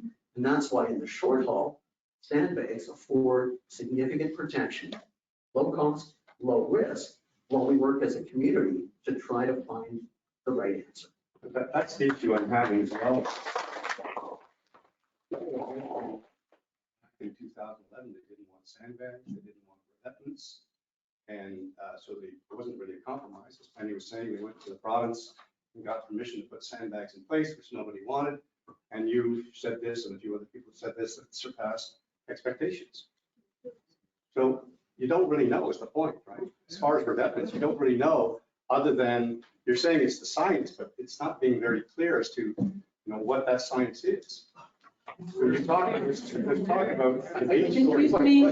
Excuse me. When you mentioned that we don't know, we don't. We missed an opportunity to collect data. If we reinstall the sandbags, let's collect data. Are they effective? Do they really work? What's the maintenance cost? Right? Then we'll have a much better idea of, are these sandbags being detrimental to our beaches? Are they protecting the shoreline? We're making a lot of decisions without a lot of data. So again, I bring it back to low cost, low risk. Right? And so this last question, then, because I'm new to this, what's the difference between sandbags and rocks? I'm not talking about a revetment, I'm just saying rocks. Temporary versus permanent. And they bring sand to the beach. I'm asking this gentleman here. But I think the answer is fairly obvious, right? They're geotextile bags full of sand, right? So they pose very little risk, right? A hard permanent structure, and let's be very clear, 1,300 feet, 12 feet wide, 6 feet high. What is it, 2,500 metric tons is a massive structure. We can't take that off the beach, not very easily, right? When it goes down, it stays down forever. Sandbags are proven to not be permanent. That's the only difference. Well, they're not permanent, but they have to be replaced, right? Indeed. So I just think you get a longer term out of rocks versus sandbags. All right. Okay, excuse me. Thank you, appreciate your time. Thanks very much, Mike. All right, thank you very much, everybody. I think we'll take 5 minutes. I think we'll take 5 minutes if everyone wants to take a bit of a break. This conference will now be recorded. All right. Thank you, everybody. We'll continue on with our meeting. We're moving on to accounts and finances. Be it resolved, the following list of accounts be approved for payment. Accounts payable checks 11556 to 11593 for a total of $72,339.93. May I have a mover? Ian, thank you. Steve, second. Thank you. Ian, any comments on the accounts? Sure. You don't have to. I've just got a couple. Just a quick review, the garage door was installed for $5,200. Membership dues, baby stairs were completed at $3,700. There was some bay-based gravel for the police building and David Road, and I noticed we put some over by the pathway there to the beach, which I very appreciate that. Actually, I had a comment on the landmark zoning bill for $11,000. Went through it and it says they did work for 80 hours, but it doesn't really say what you did. I was just hoping that, I don't have an issue with this bill, but for the next one, I'd like to put some detail in behind the 80 hours so we know, because it was 1, 2, 3, it was 4 people that all charged their time. And I have no idea what they did. I don't mind looking at it. It would be good to have a record of that. All right, We could ask them to include that in the next stop. And that's, payroll deductions was the big one, it's 25. That's it. all right, thank you. Any further comments or questions, gentlemen? So in order. All right, all those in favor? Aye. Carried, thank you.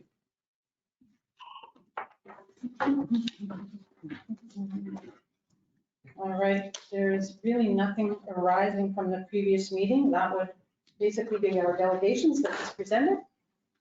Thank you to them.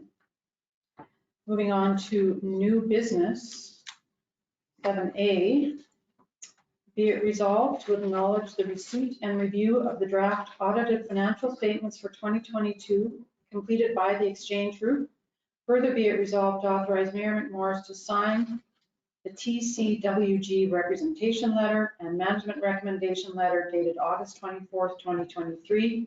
Further be it resolved to authorize PAO Turner to sign the client representation letter and the statement of responsibility. May I have a mover? I'll move that. Graham, thank you. Second. Ian, thank you. I have read all the documents, and they do make some recommendations that are worthwhile to implement, but otherwise, I think we've got a pretty good bill of health, to be honest. Right, Erwin? Just a question for Lon. Are you satisfied with the report from the auditor, or is it reasonable and does it reasonably reflect the financial status of our municipality? Yeah, I think so. I spoke to him. I did call him and ask a couple questions for him. We had a small cash surplus, but after you piece out adjustments, there's a sizable surplus because you invested in assets that got moved to the balance sheet. There were some other questions I had for him too, for the asset retirement obligation that the RMDB is going to have down the road with the landfill and the lagoon. But there's some just accounting work that needs to be done and clarify some numbers, but overall, it looks fine. Good. Any other questions, comments? All right, all those in favor? Aye. Carried, thank you. And I can sign all those Yeah. at the end of the meeting. All right, thank you. Moving on to 7B, skid steer purchase. Be it resolved to approve the purchase of a 2023 John Deere 325G CTL skid steer in the amount of $114,950 plus applicable taxes as provided in the attached quote from Brandt Tractor Limited. Further be it resolved to fund this purchase with the equipment reserve fund. May I have a mover? I'll move that. Thank you, Graham. Erwin, second. Yep. Thank you. I know the Public Works team were provided with this piece of equipment for 4 days. They put 20 hours on it, working on various projects, and they found it to be what they need. And there are attachments that could be purchased in the future as well for this machine. All in all, they were very proud. They were very happy with it, and council did get more information in their package. Graham, did you have a comment? I was there for a good part of that 20 hours. It's a damn fine machine, and Public Works deserves credit. They massaged Brandt Tractor down to take out some of the accessories so that they were very close to being a low bidder. The absolute low bidder simply could not deliver. So the question, this is the right thing at the right time, and I compliment Public Works for putting this package together for us. Thank you. Any other comments? Ian? I'm just wondering, is there a list of things that they want to use this for? Well, they used it on the, yeah, it's fairly lengthy, lots of trail work. They recently upgraded the David Road path to the David Road Beach. Emergencies. Emergencies, fires, Ditches. there's some fireworks, ditch, firework, not fireworks. Yeah. Fire preparedness work, emergency work, yeah. They've got a very lengthy list. It's a smaller machine than what they have. Yeah, they got very good use out of the skid steer that we had leased or rented the last couple of years for a brief period. So they've proven that they can put it to very good purpose. Steve? snow clearing? Just so that residents know, skid steers are usually referred to just generally as bobcats. That's just the company. But these machines are the workhorses of construction and maintenance and everything else. And you can get different attachments to them. So it is very, it's a really good purchase, and it's something that would easily be used every single day. All right, anything further, gentlemen? They're a fun toy to operate. I've operated them many times. Well, that doesn't really get into it. Well, this one is password protected, so you're not getting your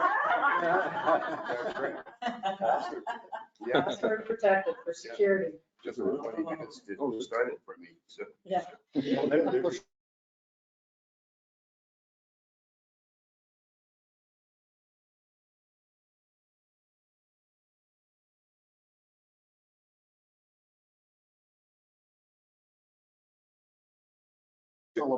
they have it like, they can leave it outside or I'm sure they could fit it into one, but put it on the highway? I believe we do. The guys have a small flatbed that they bought. Yeah, we Recently. bought that Last year. last year from Chris Speaks. We'll work on that. All right, anything further? All right, all those in favor? Carried. Thank you very much. I even asked if they could, maybe get a deal because it's now used, but. All right, moving on to Village Green Washroom. Be it resolved to award the Village Green Accessible Washroom Construction Project to Safe Haven Builders Limited as per their quote in the amount of $36,938.10 plus applicable taxes. May I have a mover? I'll move that. Steve, sorry, thank I'll you, second and it. Graham, second. This was our only submission, correct? Only bid. Yes, we, to make sure that we got proper coverage, we personally extended an invitation to bid to 5 of the best contractors in this area. And unfortunately, or fortunately, Wolf's was the only one that came through to us. The figure was rather high, but on further review of Lon's overview of the grant application, it looks like it's gonna work for us. There was one concern in Wolf's quote. He said to be complete in the spring of 2024. Well, that's next year. And I think we're okay with that. I talked to Lon about it. The clock starts from the date that we were told that we were successful with the grant. I spoke to Wolf again today and I said, this is, we don't perform on this, we're gonna have to send back some budget of money. He said, don't worry about that. He's going to do quite a bit of the work this fall. The groundwork, the holding tank, the ordering of all the materials. The final construction phases may very well wait till next spring, but we don't have to worry about frost in the ground. He can perform as early as he can get in there. So I think we're going to be okay time-wise and budget-wise. And all the accessible fixtures. Yes, I'm meeting with our plumbing contractor next week to go over all the details with him, and I'll be meeting with our designated selected electrician to go over all the details with them to put the whole package together. This was the most cost-effective way to do it because we're sharing some of the costs with the tenants. Okay, thank you. Just one question. You mentioned there's a grant. I didn't know what the amount was.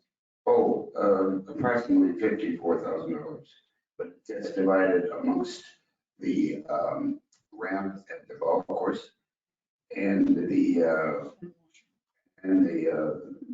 accessible washroom. But there's just the one washroom.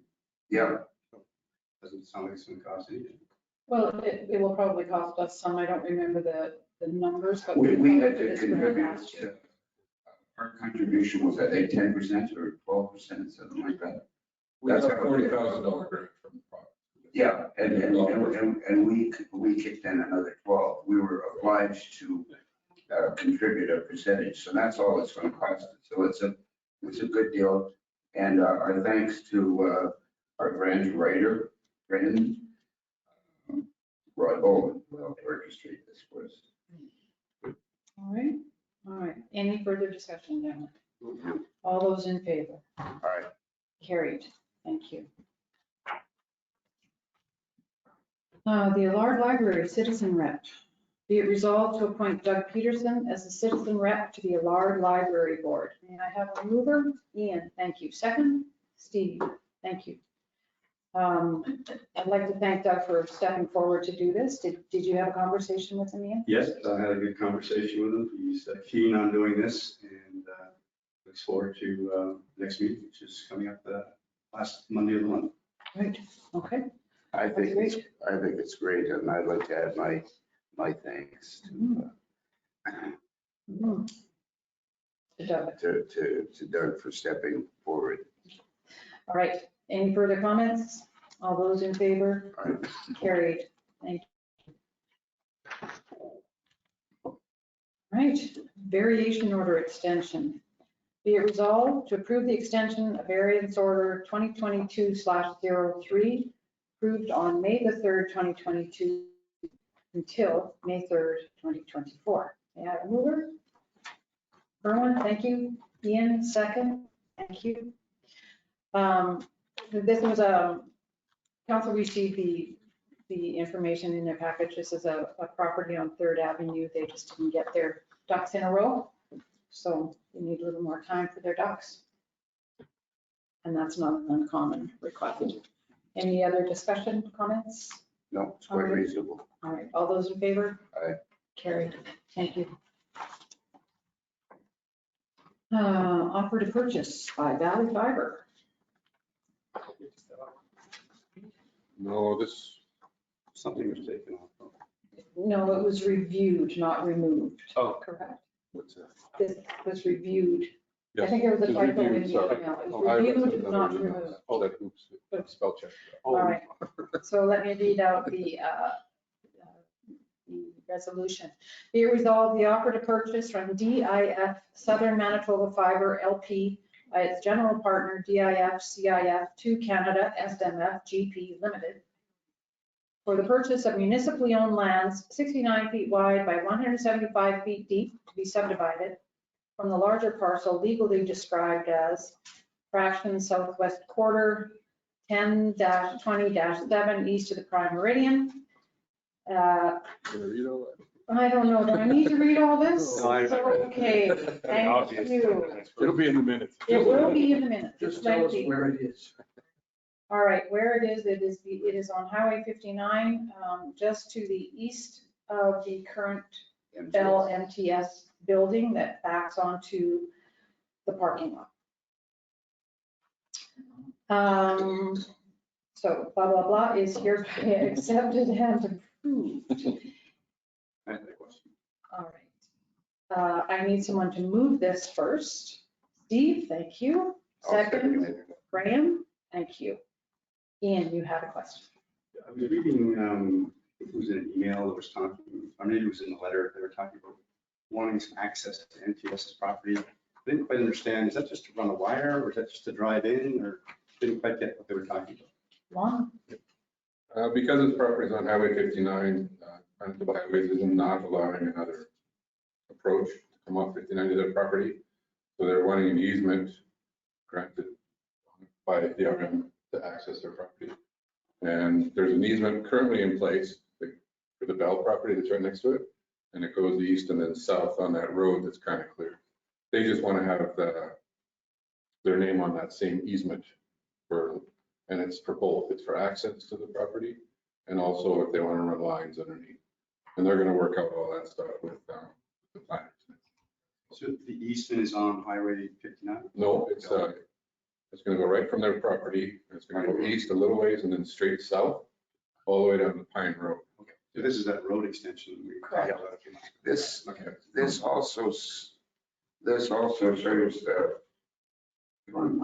This also serves a very important objective of giving us a second means of egress from that parking lot in the event of emergency. Thank you. Erwin? No? Anything else, gentlemen? All right.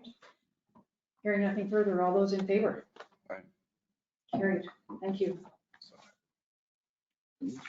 Let's hope they can move this thing along. People are all asking, when's Valley Fiber coming? Is Valley Fiber coming? Getting there. We're getting there. All right, correspondence, information, announcements. We do have an announcement about brush pickup, correct?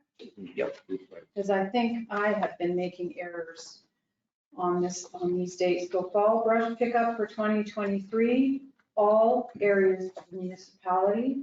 So starting on September 10th until October the 16th, please pile your brush at the end of your driveway and Public Works staff will pick it up. If you can and are able, please help Public Works staff by trailering your brush and dropping it off at the big brush pile at the fire hall. And your help is greatly appreciated. Did I have it? Sorry? Sure.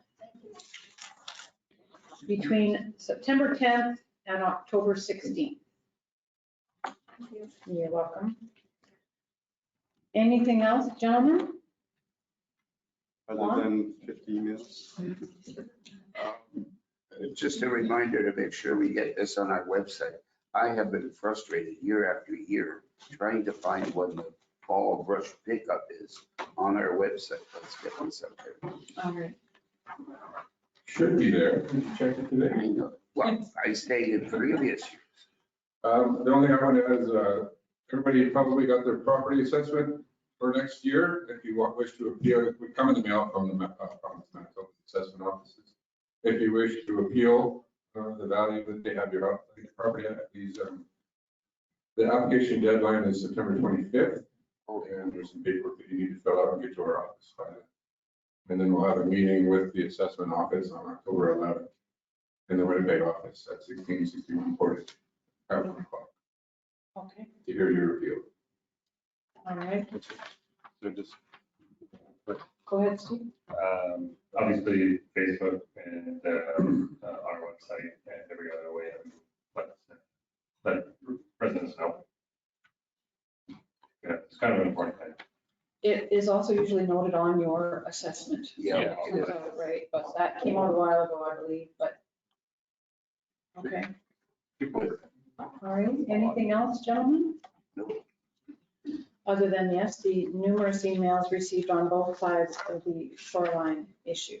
And I would like to stress on both sides of the shoreline issue. Did you want to mention about election? Oh, elections Manitoba. Don't want to work for election. Right, Elections Manitoba has sent an email out at the end of August stating that they have election-related employment opportunities available for community members. They are paid positions and available to Manitobans 16 and older. They are looking for people to work before the election to help people register to vote. And in addition, they need people to work at the polls during the advanced voting and on election day. So electionsmanitoba.ca would be the best place to find more information on that. Steve, I don't think you need another job, do you? My students do. All right. Okay, hearing nothing further in terms of correspondence, information, and announcements, be it resolved, September 5th, 2023 regular council meeting be adjourned, and confirm that the next council meeting will be held on Tuesday, September 19th, 2023 at 6 p.m. in our Winnipeg office at 705 1661 Portage Avenue. May I have a mover? Erwin, thank you. Ian, second. All those in favor? Carried. Thank you. Thank you, everyone, for coming. Thank you, Frank and Dennis, for your setup and takedown.